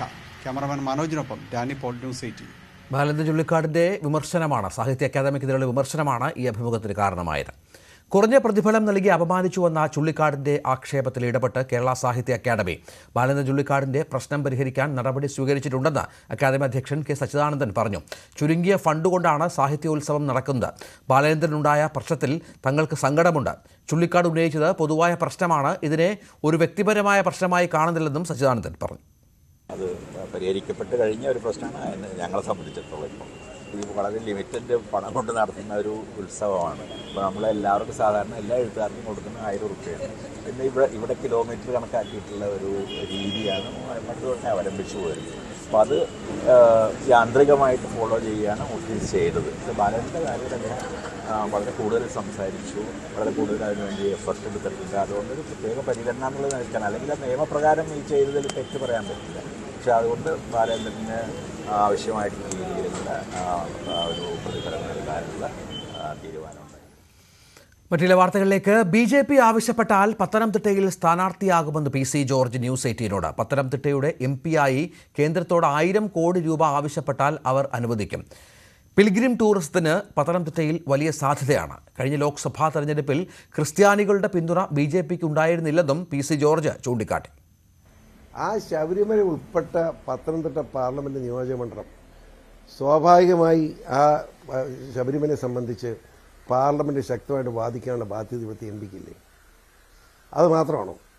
പത്തനംതിട്ട മാത്രമല്ലെന്ന്, പത്തനംതിട്ട എന്ന് അവിടുന്ന് ഒരു പിൽഗ്രിം ടൂറിസത്തിൻ്റെ പ്രാധാന്യം വലിയ ഇതാണ്. കേന്ദ്ര ഗവൺമെൻറ് വളരെ സപ്പോർട്ട് ചെയ്യുന്നത്. ചെയ്യാവുന്നൊരു കാര്യം എന്താ? ശബരിമല അവിടെ നിന്ന് ഇറങ്ങി ബാബരു പള്ളിയുണ്ട് എരുമേലി, അതുപോലെ തന്നെ ക്രിസ്ത്യൻ പള്ളിയുണ്ട്, അവിടെ നിന്ന് കാഞ്ഞിരപ്പള്ളി കത്തീഡ്രൽ പള്ളിയുണ്ട്, പിന്നെ ഹൈന്ദവ പ്രമുഖ ക്ഷേത്രങ്ങളുണ്ട്, പിന്നെ വാഗമണ്ണിൽ വരുമ്പോൾ നമ്മുടെ മുരുകമ്മലയുണ്ട്. അതുപോലെ തന്നെ ഇതൊക്കെ പറഞ്ഞാൽ ജയിക്കാൻ കഴിയുമോ? അല്ല, അത് പറഞ്ഞ് ചെയ്യാനില്ല. എനിക്ക് അങ്ങനെ ജയിക്കാൻ വേണ്ടി മറ്റേ വർത്താനം പറഞ്ഞ ഇടപാട് എനിക്കില്ല. അതുപോലെ തന്നെ വാഗമൺ കുരിശുമലയുണ്ട്, അതിനടുത്ത് അള്ളാപ്പാറയുണ്ട്. ഇതെല്ലാം തമ്മിൽ ബന്ധിപ്പിച്ചുകൊണ്ട് ഒരു പിൽഗ്രിം ടൂറിസത്തിന് വേണ്ടി ഒരു 1000 കോടി രൂപ കേന്ദ്ര ഗവൺമെൻറ് അനുവദിക്കണമെന്ന് ഞാൻ നിമിഷം അവർ അനുവദിക്കും. അതിന് പറയാൻ ആൾ വേണ്ടേ? മനസ്സിലായോ? PC പറഞ്ഞാൽ അനുവദിക്കും. ഞാൻ പറഞ്ഞ അനുവദിക്കുക എന്നല്ലല്ലോ ഞാൻ പറഞ്ഞത്. ഞാൻ MP ഞാൻ പറയും, പറഞ്ഞ അനുവദിക്കും, ഒരു സംശയം വേണ്ട. പത്തനംതിട്ടയിൽ അങ്ങനെ ഒരു MP ആകണം എന്നുള്ള ആഗ്രഹം താങ്കളെ സംബന്ധിച്ചുണ്ടോ? പ്രത്യേകിച്ച് ശബരിമല പോരാട്ടത്തിലൊക്കെ മുന്നിൽ നിന്ന ആളാണ് താങ്കൾ. ഈ പറയുന്ന ക്രൈറ്റീരിയ പ്രകാരം അതിൽ വെക്കാവുന്ന ഒരാളാണ് താങ്കൾ. അത് നിങ്ങൾ ഇഷ്ടം പോലെ നോക്കിയൊന്നും അത് ജനം തീരുമാനിക്കണം. ഞാനിപ്പം നിൽക്കും തീരുമാനിച്ചിട്ടില്ല. ഞാൻ ഇപ്പോൾ BJPയിൽ മെമ്പർഷിപ്പ് എടുത്തിട്ടുണ്ട്. BJPയിൽ നിന്ന് നേതാവ് പറയുന്നത് PC പറയും പത്തനംതിട്ട നിൽക്കാൻ പറയും, പോയി നിൽക്കും. നിൽക്കേണ്ട, കോട്ടയത്ത് പോകുമ്പോൾ കോട്ടയത്ത് പോകും. തന്റെ BJP പ്രവേശനത്തിൽ കേരളത്തിലെ ഏറ്റവും മുതിർന്ന കോൺഗ്രസ് നേതാവ് ഫോണിൽ വിളിച്ച് അഭിനന്ദിച്ചുവെന്ന് PC ജോർജ്. 2 കൊല്ലം മുൻപെങ്കിലും BJPയിൽ ചേരേണ്ടതായിരുന്നു. റബ്ബർ വില വർധന ബിൽ അടക്കം ഇടപെടൽ ഉണ്ടാകുമെന്നും ഉറപ്പ് ലഭിച്ചതും PC ന്യൂസ് 18നോട് പറഞ്ഞു. ഞാൻ പറഞ്ഞു വളരെ അടുപ്പോൾ എന്തിന് ഈ നിയോജകം പൂഞ്ഞാർ ഇപ്പം എൻ്റെ ഫോൺ എടുത്ത് നോക്കുമ്പോൾ കാണാം പലരുടെയും പേര് അതിനകത്ത്. കോൺഗ്രസ് വലിയ നേതാക്കന്മാരെ വിളിച്ചത്. എനിക്കൊരു മടിയില്ല. അവർ പേര് പറയുന്ന മര്യാദയല്ല. അത് മേല് ഒരാൾക്ക് എന്നെ വിളിക്കാൻ പറ്റും, രഹസ്യം പറയാൻ പറ്റും. അതുകൊണ്ട് ഞാൻ പറയാം. PC ജോർജ് മുന്നണിയിൽ എത്തിയാൽ BJP ലക്ഷ്യമിടുന്ന കുറച്ച് കാര്യങ്ങളുണ്ട്. കുറേ കാലമായി അവർ ശ്രമിച്ചുകൊണ്ടിരിക്കുകയാണ്. ക്രൈസ്തവ വോട്ടുകൾ കൂടി BJPയിലേക്ക് എത്തിയാൽ BJPക്ക് കേരളത്തിൽ നേട്ടമുണ്ടാക്കാൻ കഴിയുമെന്ന്. ഇപ്പോൾ PC തന്നെ കഴിഞ്ഞ ദിവസം പറഞ്ഞത് പല സഭാ ബിഷപ്പുമാരുമായിട്ടും കൂടിക്കാഴ്ച നടത്തിയ ശേഷമാണ് ഈ തീരുമാനം. സ്വാഭാവികമായും നമ്മൾ ഇങ്ങനെ പോകുന്ന സമയത്ത് അവർ നമ്മളെ അനുഗ്രഹിക്കും എന്നുള്ളതിനപ്പുറത്തേക്ക് വോട്ടിൽ അതെങ്ങനെ പ്രതിഫലിക്കും? ക്രിസ്ത്യാനി എന്ന് പറയുന്നത് മുഴുവൻ മഠയന്മാരാണെന്നാരും കരുതണ്ട. ആ പാവങ്ങളെ കുറേ ആളുകളായി LDF UDF കൂടെ വഞ്ചിച്ച് ഇട്ടിരിക്കുക. അവർ മനസ്സിലാക്കിയിട്ടുണ്ടല്ല. ഞാൻ നമ്മുടെ ബിഷപ്പുമാരെയും ഇനി പ്രത്യേകിച്ച് പറയില്ല, എല്ലാവരെയും അല്ലെങ്കിലും വളരെ പ്രമുഖരായ പിതാക്കന്മാരെ കണ്ട് മുഴുവൻ പറഞ്ഞ് മനസ്സിലാക്കി കൊടുത്തിട്ടുണ്ട്. ആ മനസ്സിലാക്കി കൊടുത്തതിൻ്റെ അടിസ്ഥാനത്തിൽ അവരുടെയും കൂടെ അനുവാദം വിജയിപ്പിച്ചവരല്ല, ഞാൻ ഇങ്ങനെ പോവുകയാണെന്ന് പറഞ്ഞ് അനുഗ്രഹിച്ചു വിട്ടു. ഏറ്റവും സഭയുടെ വലിയ ആള് അദ്ദേഹം സ്ഥാനം ഒഴിഞ്ഞു. അദ്ദേഹം എൻ്റെ തലയെ കൈവച്ച് അനുഗ്രഹിച്ചു. വേഗം ചേരി ജോർജെ, ദൈവം അനുഗ്രഹിക്കട്ടെ എന്ന് പറഞ്ഞു. മനസ്സിലായില്ലേ? മുസ്ലിങ്ങളുടെ വോട്ട് വേണ്ടെന്ന് താൻ പറഞ്ഞിട്ടില്ലെന്ന് PC ജോർജ്. ചില കള്ളന്മാരെ പറ്റി താൻ പറയുന്നത് മുസ്ലിം വിരോധമല്ല. ഈരാറ്റുപേട്ടയുടെ പിന്തുണ ഒരു കാലത്തും ഉണ്ടായിട്ടില്ല. SDPI വോട്ടുകൾ ഒരാൾക്ക് മാത്രമായി ചെയ്തതാണ് കഴിഞ്ഞ തവണത്തെ തോൽവിക്ക് കാരണമെന്നും PC പറഞ്ഞു. ഞാൻ ഒരിടത്തും പറയില്ല വോട്ട് വേണ്ടെന്ന്. എന്നെ തെറി പറഞ്ഞവന്മാർ നിന്റെ വോട്ട് വേണ്ടെന്ന് പറഞ്ഞത് ശരിയാണ്. അപ്പോൾ നിങ്ങളെല്ലാം കൂടെ PC വെട്ടലെ മുസ്ലിം വോട്ട് വേണ്ടെന്ന് പറഞ്ഞാക്കി. അവന്മാർ കുറേ വൃത്തികെട്ടന്മാർ അത് തന്നെ സോഷ്യൽ മീഡിയയിലൊക്കെ പറയും. അങ്ങനെ ഒരു നിലപാടില്ല. മുസ്ലിം അങ്ങനെ വോട്ട് വേണമെന്ന് പറയുമ്പോൾ ലോകത്ത് ഏതെങ്കിലും പൊട്ടം പറയുമോ? മുതുപൊട്ടൻ ഒരു വിവരമില്ലാത്ത പോലും പറയും വോട്ട് വേണ്ടെന്ന് ഒരു സ്ഥാനാർത്ഥിയാന്ന്. അതൊക്കെ കളിയുടെ ഭാഗമാണ്. പറയാം. ആ കളിച്ചവരൊക്കെ എന്ത് ചെയ്യും? ഒരുത്തൻ ഹാർട്ട് അറ്റാക്ക് വന്ന് ആശുപത്രിയിലായി. ആ കളി കളത്തിയായി. വേറൊരുത്തൻ വലിയ ഇമാമായിരുന്നു, ഇപ്പോൾ അവന് കാക്കായി മാറി. എന്നാന്നറിയോ? പള്ളിയിൽ നിന്ന് ചാടിച്ചു വിട്ടു. അറിഞ്ഞോ? ഒക്കെ ഞാൻ പേരിച്ചു പറയാൻ 2 മാന്യന്മാരായി ഈരാറ്റുപേട്ട ജനങ്ങളെ കളിപ്പിച്ച് വഞ്ചിച്ചത്. ആ 2 അവന്മാരിൽ ഒരുത്തിന് ഹാർട്ട് അറ്റാക്ക് വന്നപ്പോൾ മര്യാദയായിട്ട് മിണ്ടായിരിക്കാൻ മേലായി. ഞാൻ ഹാർട്ട് അറ്റാക്ക് വന്നത് നല്ലതെന്നല്ല കേട്ടോ, ഞാൻ ദുഃഖിതനാണ്. ഒരുത്തിന് അസുഖം വരാൻ പാടില്ല. പക്ഷേ ദൈവനിശ്ചയം. മറ്റവൻ എന്ത് ചെയ്യും? വലിയ ഉസ്താദായിട്ട് കിടന്നേ പള്ളിയിൽ ചാടിച്ചു വിട്ടു. ഇപ്പോൾ കാക്കായാവും. പക്ഷേ ഇതെല്ലാം പറഞ്ഞു വരുമ്പോൾ സ്വാഭാവികമായിട്ടൊരു മുസ്ലിം വിരോധം എന്നതിൽ അതിനെ മുസ്ലിം വിരോധമുണ്ട്. 2 കള്ളന്മാരെ പറ്റി കാര്യം പറയുന്നതിന് അതിനകത്ത് മുസ്ലിം വിരോധമാണ്. ഇവിടെ എത്രയോ മുസ്ലിങ്ങൾ എൻ്റെ കൂടെ ഇരിക്കുന്നു. പക്ഷെ ആ ഒരു വലിയ തെറ്റിദ്ധാരണ അവരൊരു വോട്ട് ബാങ്കായി മാറുകയും അത് ഞാൻ മാറ്റിക്കോളാം. ധൈര്യമായിട്ട് മാറിയിട്ടുണ്ട്. ഇനിയും മാറ്റിക്കോളാം. ഈരാറ്റുപേട്ട പിന്തുണ എന്നാ എനിക്കുണ്ടായിരുന്നു? 80 വന്ന് നിൽക്കുക ഞാൻ. 7 ലക്ഷം ഒന്നുമില്ലേ? എപ്പോഴാണ് കിട്ടിയത്? എനിക്ക് ഈരാറ്റുപേട്ടത് കിട്ടാവുന്ന 1710 വോട്ടാണ് കിട്ടിയത്. മാസപ്പടി വിവാദത്തിൽ അന്വേഷണം പ്രഖ്യാപിച്ച ശേഷം പിണറായിക്കും കുടുംബത്തിനും ഉറക്കം നഷ്ടപ്പെട്ടുവെന്നും PC ജോർജ് പറഞ്ഞു. പിണറായിയും കുടുംബവും നടത്തുന്ന കൊള്ള ജനങ്ങൾക്ക് മനസ്സിലായെന്നും PC ന്യൂസ് 18നോട് പറഞ്ഞു. SFI തന്നെ അന്വേഷിക്കണം. ഇല്ല ഇത് തെളിയല. കോടതി നിരീക്ഷണം വന്നു. നിങ്ങളുടെ അഭിപ്രായം എന്താണെന്ന് പറഞ്ഞ് ഹൈക്കോടതി ചോദിച്ചു. 12-ാം തീയതിക്ക് ഞാൻ തീരുമാനം എടുത്തോളാൻ പറഞ്ഞു. മനസ്സിലായി? 12-ാം തീയതിക്ക് ഞാൻ തീരുമാനം എടുത്തില്ലെങ്കിൽ കോടതി വാതുറന്ന് വർത്താനം പറയുന്നത് ജഡ്ജി പറഞ്ഞിരിക്കുക. അത് പറഞ്ഞപ്പോൾ ആ ജഡ്ജി ഇല്ല കയറി. അപ്പോൾ 12-ാം തീയതി കൊടുക്കാൻ വേണ്ടി ഓർഡർ ഇട്ടു. മുഖ്യമന്ത്രി വീണ്ടും ഇന്നലെയും സഭയിൽ പറയുന്നുണ്ട് കൈകൾ ശുദ്ധമാണ്, ഇതൊന്നും ശരിയാ പറയട്ടെ. ഇപ്പോൾ ഞാൻ എങ്ങനെ അറിഞ്ഞെന്ന് എന്നോട് ചോദിക്കുക. മുഖ്യമന്ത്രി ഓഫീസിലും എൻ്റെ ആളുണ്ടെന്നുള്ള പ്രചരണം, വീട്ടിലും എൻ്റെ ആളുണ്ടെന്ന് പ്രചരണമൊന്നും പറഞ്ഞില്ല. ഇന്നലെ മിനിങ്ങാന്നും പുള്ളിയും വീട്ടുകാരും ഉറങ്ങിയിട്ടില്ല. പുള്ളി ആശുപത്രിയിലാക്കേണ്ടി വരുമെന്ന് എനിക്ക് സംശയമുണ്ട്. അത് ആധികാരികമായിട്ടാണ് പറഞ്ഞത്. ഇന്നലെ ഈ കഴിഞ്ഞ രാത്രിയിൽ അതിന് മുമ്പത്തെ രാത്രിയിലും പിണറായി വിജയനും വീട്ടിൽ ഉറക്കം നടന്നിട്ടില്ല. എല്ലാം കെട്ടിപ്പിടിച്ച് കരഞ്ഞോട്ടിപ്പാ. പി സി ജോർജുമായുള്ള അഭിമുഖത്തിൻ്റെ പൂർണ്ണരൂപം ഇന്ന് വൈകുന്നേരം 5:30 മണിക്ക് കാണാം. മറ്റു വാർത്തയിലേക്ക്, മരിച്ചുവെന്ന തരത്തിൽ ഇൻസ്റ്റാഗ്രാമിൽ പോസ്റ്റ് പങ്കുവച്ചതിൽ മാപ്പ് പറഞ്ഞ നടിയും മോഡലുമായ പൂനം പാണ്ഡെ താൻ മരിച്ചിട്ടില്ലെന്നും സെർവിക്കൽ ക്യാൻസറിന്റെ ബോധവൽക്കരണത്തിന്റെ ഭാഗമായാണ് അങ്ങനെയൊരു പോസ്റ്റ് ഇട്ടതെന്നുമാണ് വിശദീകരണം. I'm alive. I didn't die because of cervical cancer. Unfortunately, I cannot say that about those hundreds and thousands of women who have lost their lives because of cervical cancer. It is not because they couldn't do anything about it, because they had no idea what to do. I'm here to tell you that, unlike other cancers, cervical cancer is preventable. All you have to do is you have to get your tests done and you have to get HPV vaccine. We can do all this and more to make sure there is no more life lost to this disease. Please log on to www.poonampandeisalive.com. Delhi പോലീസിന്റെ വിശദാംശങ്ങളുമായി സുവി വിശ്വനാഥൻ ചേരും. സുവി, ഇത് ഈ പോലീസിന് തന്നെ ഈ വിഷയത്തിൽ ഒരു ആശയക്കുഴപ്പമുണ്ടായിരുന്നു. കാരണം ഇതിനുശേഷം ഇവരുടെ ബന്ധുക്കളുമായി സംസാരിക്കാൻ സാധിക്കുന്നില്ല, ഫോണുകളൊക്കെ സ്വിച്ച് ഓഫ് ആണ് എന്നായിരുന്നു നിഗമനം. ഇപ്പോൾ ഇത്തരത്തിൽ ഒരു പ്രവൃത്തി ഇവരുടെ ഭാഗത്തുനിന്നുണ്ടായതിൻ്റെ വിശദാംശങ്ങൾ പങ്കുവെക്കുകയാണ്. എന്താണ് മനസ്സിലാക്കേണ്ടത്? രഞ്ജിത്ത്, നടിയും മോഡലുമായ പൂനം പാണ്ഡെ മരിച്ചിട്ടില്ല എന്ന വാർത്തയാണ് പുറത്തുവരുന്നത്. കഴിഞ്ഞ ദിവസമാണ് നടി സർവിക്കൽ ക്യാൻസർ മൂലം, ഗർഭാശയ ക്യാൻസർ മൂലം മരിച്ചു എന്ന വാർത്ത പുറത്തു വന്നത്. താരത്തിന്റെ തന്നെ ഔദ്യോഗിക ഇൻസ്റ്റാഗ്രാം പേജിലൂടെയാണ് ഈ വാർത്ത പുറത്തു വന്നത്. ഒപ്പം വിളിച്ച് അന്വേഷിച്ചവരോട് താരത്തിന്റെ മാനേജർ ഇക്കാര്യം സ്ഥിരീകരിക്കുകയും ചെയ്തു. തുടർന്ന് ബോളിവുഡിലെ അടക്കം താരങ്ങൾ, നിരവധി താരങ്ങൾ അനുശോചനവും ആദരാഞ്ജലികളും അർപ്പിച്ചുകൊണ്ട് രംഗത്ത് വന്നു. എന്നാൽ വൈകിട്ടത്തോടുകൂടി ഈ താരം മരിച്ചിട്ടില്ല എന്ന വാർത്തകൾ പുറത്തു വരികയാണ് ഉണ്ടായത്. ഒപ്പം താരത്തിന്റെ കുടുംബം, പൂനം പാണ്ഡെയുടെ കുടുംബം ഈ വാർത്തകൾ സ്ഥിരീകരിച്ചിരുന്നില്ല. ഒപ്പം ജനുവരി 29-ന് ഉൾപ്പെടെ താരം ഈ പൂനം പാണ്ഡെ ചിത്രങ്ങൾ പോസ്റ്റ് ചെയ്തിരുന്നു. അതിലൊന്നും തന്നെ ഏതെങ്കിലും തരത്തിലുള്ള അസുഖബാധിതയാണ് എന്ന് തോന്നുന്ന തരത്തിലൊന്നും ഉണ്ടായിരുന്നില്ല. ഒപ്പം തനിക്ക് സർവിക്കൽ ക്യാൻസർ ഉണ്ട് എന്നൊരു വിവരം ഇതുവരെയും താരം വെളിപ്പെടുത്തിയിട്ടില്ല. ഈ ഒരു സംശയങ്ങൾക്കിടയിലാണ് ഇപ്പോൾ താരം തന്നെ നേരിട്ട് വന്ന് ഇതൊരു ബോധവൽക്കരണ പരിപാടിയുടെ ഭാഗമായിട്ടാണ് താൻ ഇത്തരത്തിലൊരു വീഡിയോ പോസ്റ്റ് ചെയ്തിരിക്കുന്നത് എന്ന് പറഞ്ഞിരിക്കുന്നത്. ഗർഭാശയ ക്യാൻസർ എന്ന് പറയുന്നത്, സർവിക്കൽ ക്യാൻസർ എന്ന് പറയുന്നത് മറ്റേതൊരു ക്യാൻസർ പോലെയുമാണ്, ചികിത്സിച്ചാൽ മാറാവുന്നതേയുള്ളൂ. ഒപ്പം തന്നെ HPV വാക്സിൻ ഇതിന് എടുക്കാവുന്നതാണ് എന്ന ഒരു ബോധവൽക്കരണം കൂടിയാണ് താരത്തിന്റെ ഭാഗത്ത് നിന്ന് ഉണ്ടായിരിക്കുന്നത്. ഏതായാലും അതിന്റെ ഭാഗമായിട്ടാണ് താൻ ഇത്തരത്തിലൊരു വീഡിയോ പോസ്റ്റ് ചെയ്തിരിക്കുന്നത്. തന്റെ മരണത്തിൽ വേദനിച്ചവരോട് താൻ മാപ്പ് ചോദിക്കുകയാണ്.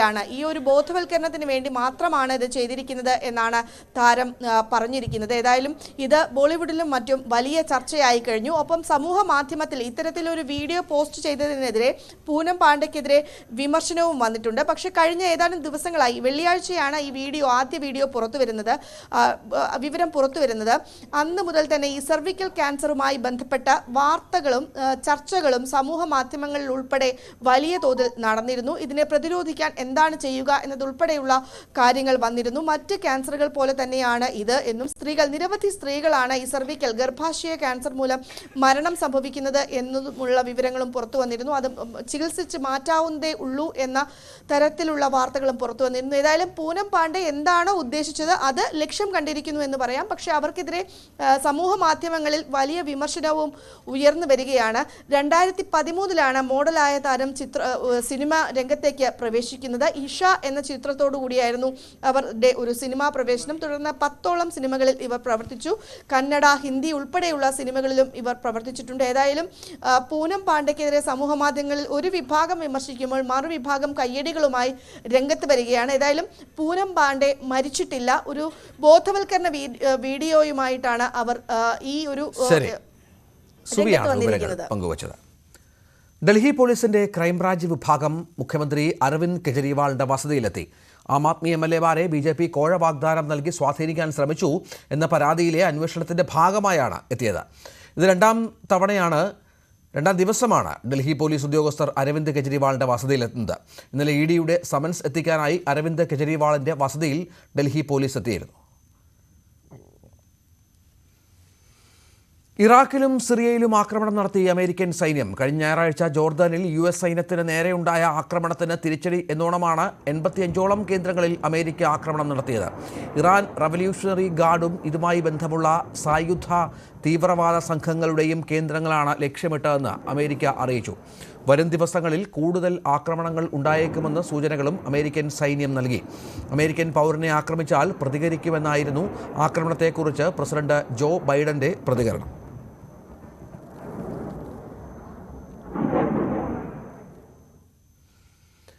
മഹാത്മാഗാന്ധിയുടെ രക്തസാക്ഷി ദിനത്തിൽ ഗോഡ്സെയെ പ്രകീർത്തിച്ചുകൊണ്ട് ഫേസ്ബുക്കിൽ കോഴിക്കോട് NIT പ്രൊഫസറുടെ കമന്റ്. കോഴിക്കോട് NITയിലെ മെക്കാനിക്കൽ എഞ്ചിനീയറിംഗ് വിഭാഗം പ്രൊഫസർ ഷൈജ ആണ്ടവനാണ് ഫേസ്ബുക്കിലെ ഒരു പോസ്റ്റിന് താഴെ ഗോഡ്സെ ഇന്ത്യയെ രക്ഷിച്ചതിൽ അഭിമാനമുണ്ടെന്ന് കമന്റിട്ടത്. അതേസമയം NITയിൽ മതപരമായ ചടങ്ങ് നടത്തിയതിന് എതിരെ പ്ലക്കാർഡുമായി പ്രതിഷേധിച്ച മലയാളി വിദ്യാർത്ഥിയെ ഉത്തരേന്ത്യൻ വിദ്യാർത്ഥികൾ മർദ്ദിച്ച സംഭവത്തിലും സസ്പെൻഷൻ ലഭിച്ച വിദ്യാർത്ഥിക്ക് ഐക്യദാർഢ്യവുമായി NITയിലേക്ക് മാർച്ച് നടത്തിയ വിദ്യാർത്ഥി സംഘടനകളിലെ വിദ്യാർത്ഥികൾക്കുമെതിരെ കുന്ദമംഗലം പോലീസ് കേസെടുത്തു.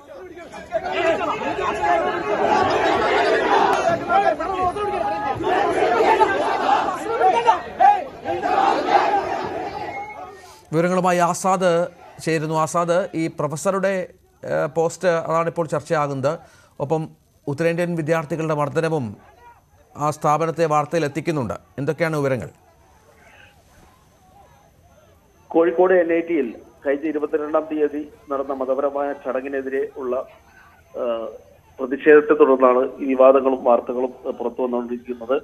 ഇപ്പോൾ അവസാനമായി വന്നിരിക്കുന്നത് NITയിലെ പ്രൊഫസർ ഗോഡ്സെയുടെ പോസ്റ്റ് പങ്കുവച്ചതിന് താഴെ മഹാത്മാഗാന്ധിയുടെ രക്തസാക്ഷി ദിനത്തിൽ ഗോഡ്സെയെ അനുകൂലിച്ചുകൊണ്ട് അല്ലെങ്കിൽ ഇന്ത്യയെ രക്ഷിച്ചത് ഗോഡ്സെയാണ് എന്ന രീതിയിലുള്ള പോസ്റ്ററുകൾ കമന്റുകൾ പങ്കുവച്ചതാണ് ഇപ്പോൾ വിവാദമായിരിക്കുന്നത്. കഴിഞ്ഞ ദിവസം ഈ വിദ്യാർത്ഥിയെ ഈ മതപരമായ ചടങ്ങ് നടത്തിയതിനെതിരെ പ്രതിഷേധിച്ച വിദ്യാർത്ഥിയെ 1 വർഷത്തേക്ക് സസ്പെൻഡ് ചെയ്തിരുന്നു. അതിൽ പ്രതിഷേധിച്ച് നിരവധി വിദ്യാർത്ഥി സംഘടനകൾ NITയിലേക്ക് മാർച്ച് നടത്തുകയും സംഘർഷം ഉണ്ടാവുകയും എല്ലാം ചെയ്തിരുന്നു. ഈ പ്രതിഷേധിച്ച വിദ്യാർത്ഥികൾക്കെതിരെ മർദ്ദിച്ച 10ഓളം വരുന്ന ഉത്തരേന്ത്യൻ വിദ്യാർത്ഥികൾക്കെതിരെയാണ് ഇപ്പോൾ കുന്നമംഗലം പോലീസ് ഇന്നലെ കേസെടുത്തത്. ഈ പരാതി നൽകിയ വൈശാഖ് പ്രേംകുമാറിന്റെ സ്റ്റേഷനിലേക്ക് വിളിച്ചു വരുത്തി മൊഴിയെടുത്തതിന് ശേഷമാണ് ഇന്നലെ കുന്നമംഗലം പോലീസ് കേസെടുത്തത്. അതോടൊപ്പം തന്നെ ഈ വിദ്യാർത്ഥിയെ നേരത്തെ പ്രതിഷേധിച്ച വിദ്യാർത്ഥിയെ 1 വർഷത്തേക്ക് സസ്പെൻഡ് ചെയ്ത വിഷയത്തിൽ എതിരെ പ്രതിഷേധിച്ച് മാർച്ച് നടത്തിയ വിദ്യാർത്ഥി സംഘടനകൾക്കെതിരെയും ഇപ്പോൾ കുന്നമംഗലം പോലീസ് കേസെടുത്തിരിക്കുകയാണ്. ആസാദ് മുഖമാണ് വിവരങ്ങൾ പങ്കുവച്ചത്.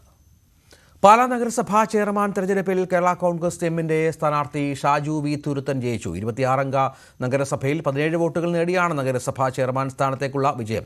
16 വോട്ടുണ്ടായിരുന്ന LDFന് UDFിനൊപ്പമുണ്ടായിരുന്ന സ്വതന്ത്ര അംഗത്തിന്റെ വോട്ടും ലഭിച്ചു. 10 വോട്ട് പ്രതീക്ഷിച്ച UDF സ്ഥാനാർത്ഥി പ്രിൻസി VC തയ്യലിന് 9 വോട്ട് കിട്ടി.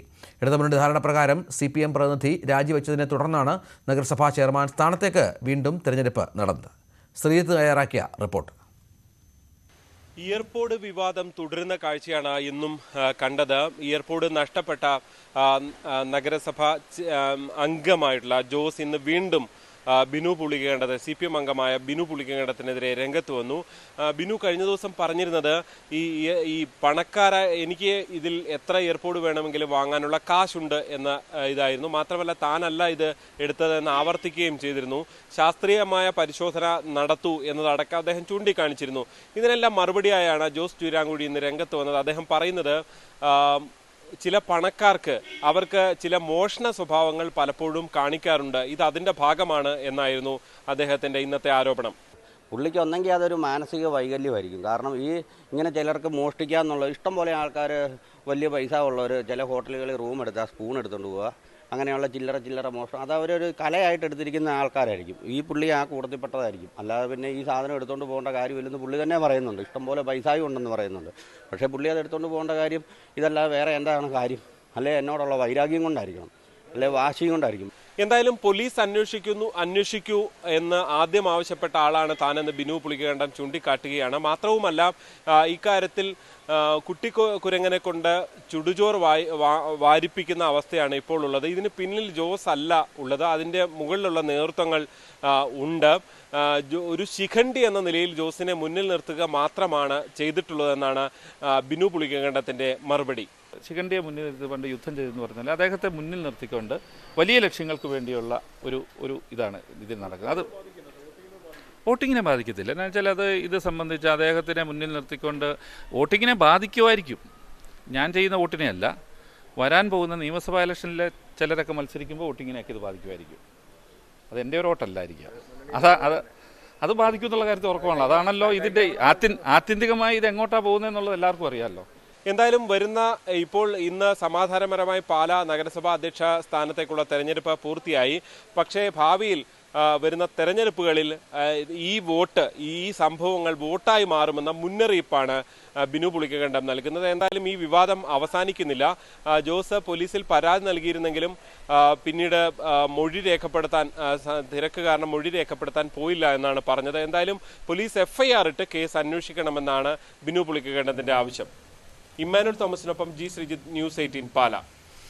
ലോക്സഭാ തെരഞ്ഞെടുപ്പ് പ്രചാരണങ്ങൾക്ക് തുടക്കമിട്ട് കോൺഗ്രസിന്റെ മഹാജനസഭ നാളെ തൃശൂരിൽ. ബൂത്ത് തലം മുതലുള്ള 1,00,000-ലധികം ഭാരവാഹികളെ പങ്കെടുപ്പിക്കാനാണ് കോൺഗ്രസ് തീരുമാനം. AICC അധ്യക്ഷൻ മല്ലികാർജ്ജുൻ ഖാർഗെ സമ്മേളനം ഉദ്ഘാടനം ചെയ്യും. സംസ്ഥാനത്ത് കോൺഗ്രസിന്റെ ആദ്യഘട്ട പാർലമെന്റ് തെരഞ്ഞെടുപ്പ് മുന്നൊരുക്കങ്ങൾ എന്ന നിലയ്ക്കാണ് നാളെ തൃശൂർ തേക്കിൻകാട് മൈതാനിയിൽ മഹാജനസഭ സംഘടിപ്പിക്കുന്നത്. സംസ്ഥാനത്തെ 25,177 ബൂത്തുകളിൽ നിന്ന് ബൂത്ത് പ്രസിഡന്റ്, വനിതാ വൈസ് പ്രസിഡന്റ്, BLA-മാർ എന്നിങ്ങനെ 3 പേരടങ്ങുന്ന 75,000-ൽ പരം പ്രവർത്തകർ യോഗത്തിൽ പങ്കെടുക്കും. മണ്ഡലം മുതൽ AICC തലം വരെയുള്ള കേരളത്തിൽ നിന്നുള്ള ഭാരവാഹികളും സമ്മേളനത്തിന്റെ ഭാഗമാകും. കോൺഗ്രസിന്റെ സംഘടനാ ശക്തി തെളിയിക്കുന്ന വലിയ പരിപാടിയായിട്ടാണ് KPCC നേതൃത്വം മഹാജനസഭയെ നോക്കിക്കാണുന്നത്. നാളെ വൈകിട്ട് 4 മണിക്ക് AICC അധ്യക്ഷൻ മല്ലികാർജ്ജുൻ ഖർഗെ സമ്മേളനം ഉദ്ഘാടനം ചെയ്യും. കോൺഗ്രസിന്റെ ചരിത്രത്തിലെ ഏറ്റവും വലിയ ജനപങ്കാളിത്തം, ഏതാണ്ട് ഈ 31 പരിപാടികളിലായി 15 ലക്ഷത്തിലധികം പ്രവർത്തകർ പങ്കെടുക്കുന്ന ഒരു വലിയ പ്രവർത്തന പരിപാടികളുടെ തുടക്കം കൂടിയായി ഖാർഗെജിയുടെ പരിപാടിയെ മാറ്റുവാൻ KPCC പ്രവർത്തനം അത് പൂർണ്ണമായ തോതിൽ ജില്ലാതലത്തിൽ നടക്കുന്നുണ്ട്. ബൂത്ത് ശാക്തീകരണത്തിലൂടെ കോൺഗ്രസിന്റെ സംഘടനാ പ്രവർത്തനം തെരഞ്ഞെടുപ്പിന് മുമ്പ് ശക്തമാക്കാനാണ് പാർട്ടി ലക്ഷ്യമിടുന്നത്. KPCC president K. സുധാകരൻ അധ്യക്ഷത വഹിക്കുന്ന സമ്മേളനത്തിൽ AICC general secretary KC Venugopal, പ്രതിപക്ഷ നേതാവ് VD സതീശൻ അടക്കമുള്ള നേതാക്കളും പങ്കെടുക്കും. ന്യൂസ് 18 തൃശൂർ. ദേശീയതലത്തിൽ ഇന്ത്യ മുന്നണി സീറ്റ് ചർച്ച നടക്കില്ലെന്ന് CPM സംസ്ഥാന സെക്രട്ടറി MV ഗോവിന്ദൻ. കേരളത്തിലും ബംഗാളിലും ഇത്തരത്തിൽ ചർച്ച സാധ്യമല്ല. സംസ്ഥാനങ്ങളിലെ സാഹചര്യം അനുസരിച്ചേ അതിന് കഴിയൂ. ഇന്ത്യ മുന്നണിയെ ഫലപ്രാപ്തിയിലെത്തിക്കണം. മറ്റു പാർട്ടികൾക്ക് പങ്കുള്ളതുപോലെ കോൺഗ്രസിനും ഇന്ത്യ മുന്നണിയിൽ പങ്കുണ്ടെന്നും MV ഗോവിന്ദൻ പറഞ്ഞു. പത്തനംതിട്ട റാന്നിയിൽ ചികിത്സയിലിരുന്ന കുട്ടി മരിച്ചതിൽ ആശുപത്രിക്ക് നേരെ പ്രതിഷേധം. ചികിത്സാ പിഴവ് ആരോപിച്ച് റാന്നി മാർത്തോമ ആശുപത്രിയിലേക്ക് DYFI നടത്തിയ മാർച്ചിൽ സംഘർഷമുണ്ടായി. പ്രവർത്തകരും പോലീസും തമ്മിൽ ഉന്തും തള്ളുമുണ്ടായി.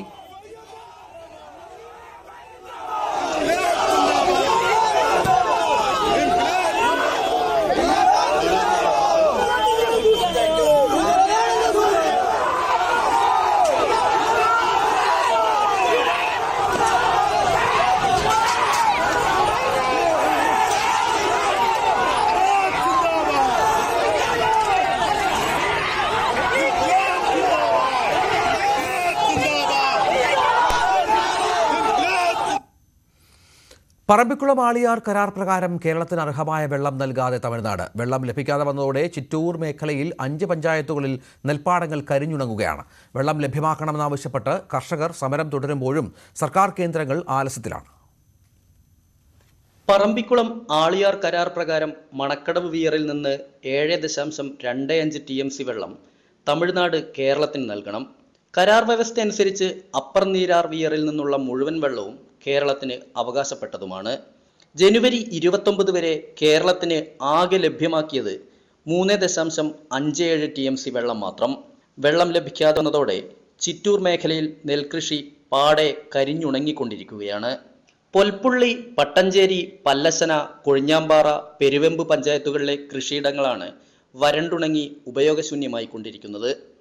എല്ലാ കൃഷിയും നശിച്ചു പോകുന്നത് നമ്മൾ കണ്ണുകൊണ്ട് കാണുന്നത്. കന്നിന് പോലും അറിയാൻ ഇപ്പോഴത്തെ അവസ്ഥയിൽ കന്നുകാലികൾക്ക് പോലും അരിഞ്ഞെടുക്കാനുള്ള സാമ്പത്തിക സ്ഥിതി കൃഷിക്കാരൻ്റെ കയ്യിലില്ല. ഇപ്പോൾ ഒരു ഏകദേശം നമ്മളൊരു 30,000-35,000 രൂപയോളം ചിലവഴിച്ചു കഴിഞ്ഞു. ഇനി കൃഷിക്ക് പറഞ്ഞാൽ വലിയ ചിലവാക്കേണ്ട, ഈ വെള്ളം കിട്ടുക എന്നുള്ള ഒരൊറ്റ അതേ ഉള്ളൂ ഞങ്ങൾക്ക് ഇത് കിട്ടാൻ. അല്ലെങ്കിൽ ഞങ്ങൾ ഭയങ്കരമായ അവസ്ഥയിലാണ്. മൊത്തം കൃഷിക്കാരുടെ അവസ്ഥ ഇതാണ്. കഴിഞ്ഞ കാലങ്ങളിൽ ഞങ്ങൾക്ക് നെല്ല് പൈസ കിട്ടാത്തതിൻ്റെ ബുദ്ധിമുട്ട് ഒരുപാടുണ്ട്. ഇതാണ് സ്ഥിതി. ഇതിപ്പോൾ എല്ലാം ഈ 3 വളപ്രയോഗം കഴിഞ്ഞിട്ട് ഇതിപ്പോൾ ഈ പതിരായി പോയി കഴിഞ്ഞു. ഇനി രക്ഷയില്ല. അപ്പൊ ഇനി കുറച്ച് കർഷകരെങ്കിലും രക്ഷപ്പെടേണ്ട ഒരു അവസരമുണ്ട്. അതിന് വേണ്ടിയിട്ടാണ് ഞങ്ങൾ രാഷ്ട്രീയം നോക്കാതെ സമരം ചെയ്തുകൊണ്ടിരിക്കുന്നത്. ഞങ്ങൾക്ക് രാഷ്ട്രീയമില്ല, ഞങ്ങൾക്ക് കർഷകർ ഞങ്ങൾ ഒന്നാണ്. പല രാഷ്ട്രീയക്കാരും ഉണ്ടായില്ല. വെള്ളം ലഭ്യമാക്കുന്ന കാര്യത്തിൽ സർക്കാർ തുടരുന്ന അലംഭാവത്തിനെതിരെ ചിറ്റൂരിൽ കർഷകർ തുടരുന്ന സമരം ഇന്ന് 4ാം ദിവസത്തിലേക്ക് കടന്നിരിക്കുകയാണ്. വരും ദിവസങ്ങളിൽ സമരപരിപാടികളുമായി മുന്നോട്ടു പോകാൻ കോൺഗ്രസും തീരുമാനിച്ചിട്ടുണ്ട്. സമ്മർദ്ദം ചെലുത്താതെ തമിഴ്നാട് വെള്ളത്തിന്റെ കാര്യത്തിൽ തമിഴ്നാട് സർക്കാർ ഒരു വിട്ടുവീഴ്ചയും ചെയ്തു. കുടിവെള്ളം ആരെയും മുടക്കണമെന്ന അഭിപ്രായം ഞങ്ങൾക്ക് ആർക്കുമില്ല. പക്ഷെ ഇവിടുത്തെ കർഷകർ ഇവിടെ ചോര നീരാക്കി ഇവിടെ വിളവിറക്കി അത് അവസാന ഘട്ടത്തിലെത്തുമ്പോൾ അത് മുഴുവൻ നശിച്ചു പോകുന്ന ഒരു ഘട്ടത്തിൽ അതിന് രക്ഷപ്പെടുത്താൻ സർക്കാർ തയ്യാറായില്ലെങ്കിൽ ഇവിടുത്തെ ഒരുപാട് കർഷകർ ആത്മഹത്യയുടെ കേരളത്തിന് അർഹതപ്പെട്ട വെള്ളം ലഭ്യമാക്കാൻ തമിഴ്നാടുമായി സർക്കാർ ചർച്ച നടത്തണമെന്നാണ് കർഷകരുടെ ആവശ്യം. എത്രയും പെട്ടെന്ന് വെള്ളം എത്തിച്ചില്ലെങ്കിൽ അവശേഷിക്കുന്ന ഈ പച്ചപ്പ് കൂടി ഇല്ലാതാവും. പറമ്പിക്കുളം ആളിയാർ പദ്ധതിയിൽ നിന്ന് ജലമെത്തിക്കുന്നതിന് ശക്തമായൊരു നടപടിയാണ് സർക്കാരിന്റെ ഭാഗത്തു നിന്ന് ഉണ്ടാവേണ്ടത്. ക്യാമറാമാൻ പ്രജിത്ത് കൊങ്ങാടിനൊപ്പം എസ് വിനേഷ് കുമാർ, ന്യൂസ് 18, പാലക്കാട്. പറമ്പിക്കുളം ആളിയാർ കരാർ പ്രകാരം ജലം വിട്ടു നൽകാത്തതിൽ തമിഴ്നാടിനെ വിമർശിക്കാതെയും കർഷകരുടെ ആരോപണങ്ങൾ തള്ളിയും മന്ത്രി കെ കൃഷ്ണൻകുട്ടി. ചിറ്റൂരിൽ വെള്ളം കിട്ടാത്ത പ്രശ്നമില്ല, കൃഷിരീതിയിൽ മാറ്റം വരുത്താത്തതാണ് പ്രതിസന്ധിക്ക് കാരണം. മഴ കുറഞ്ഞതാണ് പ്രശ്നമായത്. അണക്കെട്ടുകളിൽ മതിയായ വെള്ളമില്ലെന്നും കെ കൃഷ്ണൻകുട്ടി പറഞ്ഞു. കഴിഞ്ഞ കൊല്ലത്തിൽ വെച്ച് 40% സ്റ്റോറേജ് കമ്മിയാണ് പറമ്പിക്കുളം. മഴക്കുറവ് വളരെ അധികം ബാധിച്ചു. കഴിഞ്ഞ വർഷത്തിൽ 13,299 MCFT ഉണ്ടായിരുന്നു. ഇപ്പോൾ 5,170. അതിൻ്റെ കൂടെയാണ് ഒരു ഷട്ടർ കേട് വന്നിട്ട് പറമ്പിക്കുളത്തിലെ ഷട്ടർ വന്നിട്ട് 5 TMC വെള്ളം കേരളത്തിലേക്ക് തന്നെ ഒഴുകി വന്നു. പിന്നീടാണ് അത് നേരെ അങ്ങനെ ഒരു ക്രൈസിസ് അവിടെ യഥാർത്ഥത്തിൽ നിലവിലുണ്ട്. പറമ്പിക്കുളത്തിലെ ഷട്ടർ തകർന്നിട്ട് മാത്രം 6 TMC വെള്ളം നഷ്ടപ്പെട്ടു. നമുക്ക് 7.2 TMC ആണ് നമുക്ക് കിട്ടേണ്ടത്. അതിൽ 6 TMC വെള്ളം പറമ്പിക്കുളത്ത് നിന്ന് തന്നെ നഷ്ടപ്പെട്ടു, ഷട്ടർ തകർന്നിട്ട്. ഇതാണ് അതിൻ്റെ സ്ഥിതി. അപ്പോൾ വെറുതെ കരാർ പ്രകാരം കിട്ടിയില്ല എന്നുള്ളതല്ല, നമ്മൾ അതിനു വേണ്ടി വളരെ ശക്തമായി വാദിച്ചിട്ടുണ്ട്. ഇപ്പോൾ കമ്മിറ്റി കൂടി ഞങ്ങൾ അത് പറയാൻ പറ്റാത്ത കുറേ കാര്യങ്ങൾ നടപടിയെടുത്തിട്ടുണ്ട്. മറ്റു വാർത്തകളിലേക്ക്. മദ്യത്തിൽ നിന്നും വരുമാനമുണ്ടാക്കാൻ മുൻ ബജറ്റുകളിൽ പ്രഖ്യാപിച്ച പദ്ധതികൾ ഫയലുകളിൽ ഉറങ്ങുമ്പോഴും കഴിഞ്ഞ വർഷം മാത്രം മദ്യവിൽപ്പനയിലൂടെ സർക്കാർ ഖജനാവിലേക്ക് എത്തിയത് 18,500 കോടി. IT വ്യവസായ പാർക്കുകളിൽ മദ്യശാലകൾ ആരംഭിക്കുമെന്ന പ്രഖ്യാപനം പാഴ്വാക്കായി. പഴവർഗ്ഗങ്ങളിൽ നിന്ന് വീര്യം കുറഞ്ഞ മദ്യം ഉൽപ്പാദിപ്പിക്കും എന്ന പ്രഖ്യാപനവും നടപ്പിലായില്ല. വീര്യം കുറഞ്ഞ മദ്യം ഉൽപാദനം, സ്പിരിറ്റ് ഉൽപാദനം, ബെവറേജസ് ഔട്ട്ലെറ്റുകളുടെ നവീകരണം തുടങ്ങി മദ്യവ്യവസായത്തെ ലക്ഷ്യം വെച്ചുകൊണ്ട് പ്രഖ്യാപനങ്ങൾ ഏറെയുണ്ടായിരുന്നു കഴിഞ്ഞ ബജറ്റിൽ. പക്ഷേ വാഗ്ദാനങ്ങൾ പ്രഖ്യാപനങ്ങളിൽ മാത്രം ഒതുങ്ങിയെന്നതാണ് വസ്തുത. അതിനിടെയാണ് കഴിഞ്ഞ സാമ്പത്തിക വർഷം മദ്യവിൽപ്പനയിലൂടെ മാത്രം 18,515 കോടി രൂപ ഖജനാവിലേക്ക് എത്തിയെന്ന വിവരങ്ങൾ പുറത്തുവരുന്നത്. കടുത്ത സാമ്പത്തിക പ്രതിസന്ധിക്കിടയിലും മദ്യവ്യവസായത്തിലൂടെ സർക്കാരിനുണ്ടായത് ബമ്പർ നേട്ടം. IT ടെക്നോ പാർക്കുകളിലെ മദ്യശാലകൾ എന്ന പദ്ധതി നിയമസഭാ സമിതിയുടെ പരിഗണനയിലാണെന്നാണ് സൂചന. കശുമാങ്ങയുടെ ദൗർലഭ്യം ആണ് പഴവർഗ്ഗങ്ങളിൽ നിന്ന് വീര്യം കുറഞ്ഞ മദ്യോൽപാദനത്തിന് തടസ്സം എന്നാണ് വിശദീകരണം. മരച്ചീനിയിൽ നിന്ന് സ്പിരിറ്റ് ഉൽപ്പാദിപ്പിക്കുന്നത് ലാഭകരമല്ലെന്നാണ് കണ്ടെത്തൽ. മദ്യവിൽപ്പനയിലൂടെ ആകെ ലഭിച്ച വരുമാനത്തിൽ 16,000 കോടി രൂപ നികുതി ഇനത്തിൽ ആണെന്നാണ് വിലയിരുത്തൽ. മദ്യവിൽപ്പന ഔട്ട്ലെറ്റുകളുടെ നവീകരണം പോലും യാഥാർത്ഥ്യമാകാൻ വൈകുമ്പോഴാണ് ഖജനാവിനെ തന്നെ പിടിച്ചു നിർത്തുന്ന ഈ വലിയ നേട്ടം. തിരുവനന്തപുരത്ത് നിന്ന് ഡാൻ കുര്യൻ, ന്യൂസ് 18. കൊച്ചിയിലെ P&G കോളനി നിവാസികളുടെ പുനരധിവാസം പൂർത്തിയായതോടെ പഴയ വീടുകൾ പൂർണ്ണമായും പൊളിച്ചു നീക്കി. കെട്ടിടാവശിഷ്ടങ്ങൾ ബ്രഹ്മപുരത്തേക്ക് മാറ്റും. സ്ഥലത്ത് കയ്യേറ്റമോ മറ്റ് നിർമ്മാണ പ്രവർത്തനങ്ങളോ അനുവദിക്കില്ലെന്ന് കോർപ്പറേഷൻ വ്യക്തമാക്കി. ശക്തമായ ഒരു മഴ പെയ്താൽ കൊച്ചിയുടെ ദുരിതക്കാഴ്ചയായിരുന്നു P&T കോളനിക്കാരുടെ ജീവിതം. പതിറ്റാണ്ടുകൾ നീണ്ട ദുരിതത്തിന് മുണ്ടംവേലിയിലെ ഫ്ളാറ്റ് പദ്ധതിയോടെ അവസാനമായി. 80ഓളം വീടുകളുണ്ടായിരുന്ന കോളനി പ്രദേശം ഇപ്പോൾ പൂർണ്ണമായും പൊളിച്ചു നീക്കി. ഇവിടം റിസോഴ്സ് റിക്കവറി ഫെസിലിറ്റി കേന്ദ്രവും ഹരിതമേഖലയുമാക്കാനാണ് പദ്ധതി. അതിനു മുൻപായി സ്ഥലം അളന്ന് തിട്ടപ്പെടുത്തും. എന്നാൽ കാര്യങ്ങൾ മന്ദഗതിയിലായാൽ സ്ഥലത്ത് സാമൂഹ്യവിരുദ്ധർ താവളമാക്കുമോ എന്ന ആശങ്ക പരിസരവാസികൾക്കുണ്ട്. ഞങ്ങൾ താമസിക്കുന്ന ഈ അറ്റത്തായതുകൊണ്ട് അതിക്രമിക്കാതിരിക്കാൻ പാകത്തിന് എന്തെങ്കിലും സെക്യൂർ ആയിട്ട് വന്നാൽ മതി. അതെ, ആ വശത്തും കൂടി എൻട്രി ഉണ്ടല്ലോ ഇങ്ങോട്ടേക്ക്. ആൾക്കാരാരെങ്കിലും വന്നാൽ തന്നെ ഒന്നും അറിയാൻ പറ്റില്ല. ഞങ്ങൾ കൊച്ചുമക്കളും ഞങ്ങൾ ഒറ്റയ്ക്കായിരിക്കും, പെണ്ണുങ്ങളൊക്കെ. അപ്പൊ അതുകൊണ്ട് ഞങ്ങൾക്ക് എന്തെങ്കിലും ചെയ്തു തരികയാണെങ്കിൽ അത് തന്നെ. 3 പതിറ്റാണ്ടിലധികമായി നഗരത്തിലെ പ്രധാന വെള്ളക്കെട്ട് മേഖലകളിലൊന്നായിരുന്നു ഇത്. പേരണ്ടൂർ കനാൽ കൂടുതൽ കയ്യേറ്റം ചെയ്യപ്പെട്ടതും ഇവിടെയാണെന്നും ആക്ഷേപമുണ്ടായിരുന്നു. കനാലിന്റെ നവീകരണ പ്രവർത്തനങ്ങളും ഉടൻ പൂർത്തിയാക്കും. പേരണ്ടൂർ കനാലിന്റെ അരികിലുണ്ടായിരുന്ന P&T കോളനി ഇപ്പോൾ ഏതാണ്ട് പൂർണ്ണമായും തന്നെയും പൊളിച്ചു നീക്കപ്പെട്ടു കഴിഞ്ഞു. ഈ സ്ഥലം എങ്ങനെ പ്രയോജനപ്പെടുത്തണം എന്നത് സംബന്ധിച്ചുള്ള ചർച്ചകളും ആരംഭിച്ചിട്ടുണ്ട്. എന്തായാലും നഗരത്തിലെ വെള്ളക്കെട്ട് കൂടി കണക്കിലെടുത്തുകൊണ്ട് ഈ ഭാഗത്ത് പേരണ്ടൂർ കനാലിന്റെ വീതി വർദ്ധിപ്പിക്കണമെന്ന ആവശ്യവും ശക്തമാണ്. കൊച്ചിയിൽ നിന്ന് ക്യാമറമാൻ മനോജിനൊപ്പം ഡാനിപോൾ, ന്യൂസ് 18. കഴിഞ്ഞ 20 വർഷമായി വൃക്ഷത്തൈകൾ നട്ടുപരിപാലിക്കുന്ന ഒരു ക്ലബ്ബുണ്ട് തൃശ്ശൂരിൽ. മാവും പ്ലാവും മുതൽ നാരങ്ങാമരവും രക്തയന്ത്രവും ഒക്കെയാണ് ഇവർ പരിപാലിച്ചു പോരുന്നത്.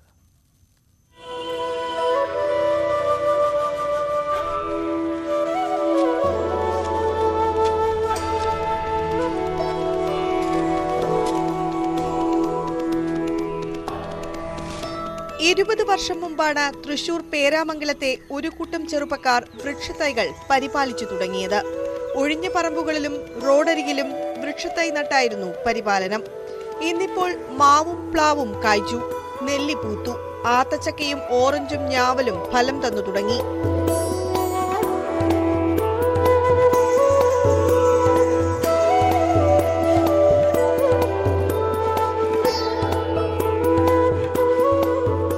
ക്ഷേത്രങ്ങൾക്കാവശ്യമായ ചന്ദനം, രക്തചന്ദനം, രുദ്രാക്ഷം, നാഗലിംഗ മരത്തൈകളും യുവധാര ക്ലബിന്റെ നേതൃത്വത്തിൽ പരിപാലിച്ചു പോരുന്നു.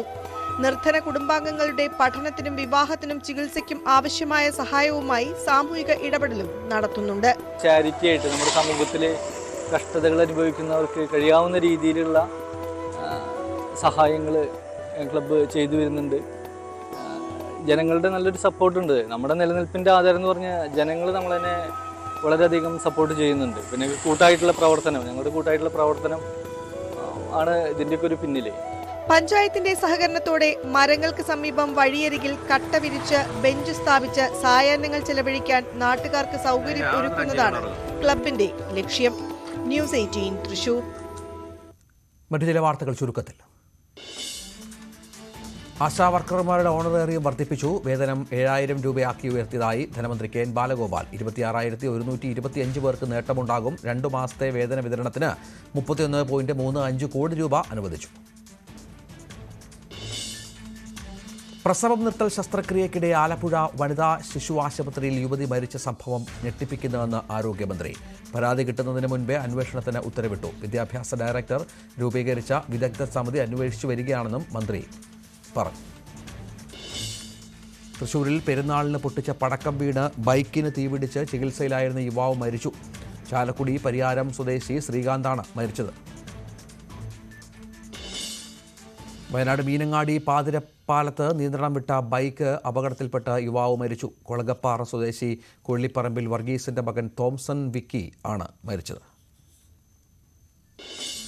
ഹിമാചൽ പ്രദേശിലെ സോളനിൽ പെർഫ്യൂം നിർമ്മാണ ഫാക്ടറിയിൽ ഉണ്ടായ തീപിടുത്തത്തിൽ ഒരാൾ മരിച്ചു. 13 പേരെ ഇനിയും കണ്ടെത്താനായിട്ടില്ല. സ്പോർട്സ് വാർത്തകൾ. വിശാഖപട്ടണം ടെസ്റ്റിൽ ഇരട്ട സെഞ്ചുറിയുമായി യുവതാരം യശസ്വി ജയ്സ്വാൾ. കരിയറിലെ 6ാം മത്സരത്തിലാണ് യശസ്വി ഡബിൾ സെഞ്ചുറി നേടിയത്. 22 വയസ്സ് മാത്രം പ്രായമുള്ള യശസ്വി ടെസ്റ്റിൽ ഇരട്ട സെഞ്ചുറി കണ്ടെത്തുന്ന 3ാമത്തെ പ്രായം കുറഞ്ഞ ഇന്ത്യക്കാരനായി. സുനിൽ ഗവാസ്കറും വിനോദ് കാംബ്ലിയുമാണ് മറ്റ് 2 പേർ. 209 റൺസ് എടുത്ത് ജയ്സ്വാൾ പുറത്തായി. For Yashasvi Jaiswal, his first in Test match cricket. And double 100. In fact, the third youngest after. James ആൻഡേഴ്സനാണ് യശസ്വിയുടെ വിക്കറ്റ്. 1ാം ഇന്നിംഗ്സിൽ ഇന്ത്യ 396 റൺസ് എടുത്തു. ഇംഗ്ലണ്ടിന് വേണ്ടി ജെയിംസ് ആൻഡേഴ്സണും ഷൊഹൈബ് ബഷീറും റഹാൻ അഹമ്മദും 3 വിക്കറ്റുകൾ വീതം വീഴ്ത്തി. Oh, that's a beauty. He's got the outside edge, I think. Yes. The finger's gone up. Ashwin's going up straight away. It's maybe because of the red soil, which is gone. സ്വർണം, വെള്ളി, platinum നിരക്കുകൾ. കവിത gold and diamonds ഇന്നത്തെ സ്വർണം വെള്ളി നിരക്കുകൾ നിങ്ങൾക്കായി സമർപ്പിക്കുന്നത്. വലിയ സ്വപ്നങ്ങൾ, വലിയ സന്തോഷങ്ങൾ, വലിയ collection. Kavitha gold and diamonds. സ്വർണം ഗ്രാമിന് 5785, പവന് 46,280. വെള്ളി ഗ്രാമിന് 77, കിലോയ്ക്ക് 77,000.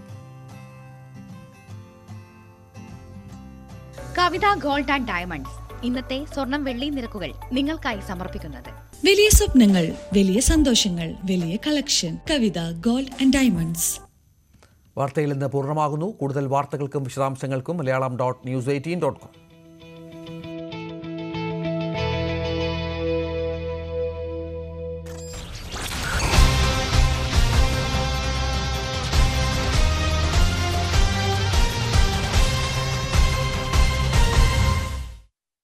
ഈ പരിപാടി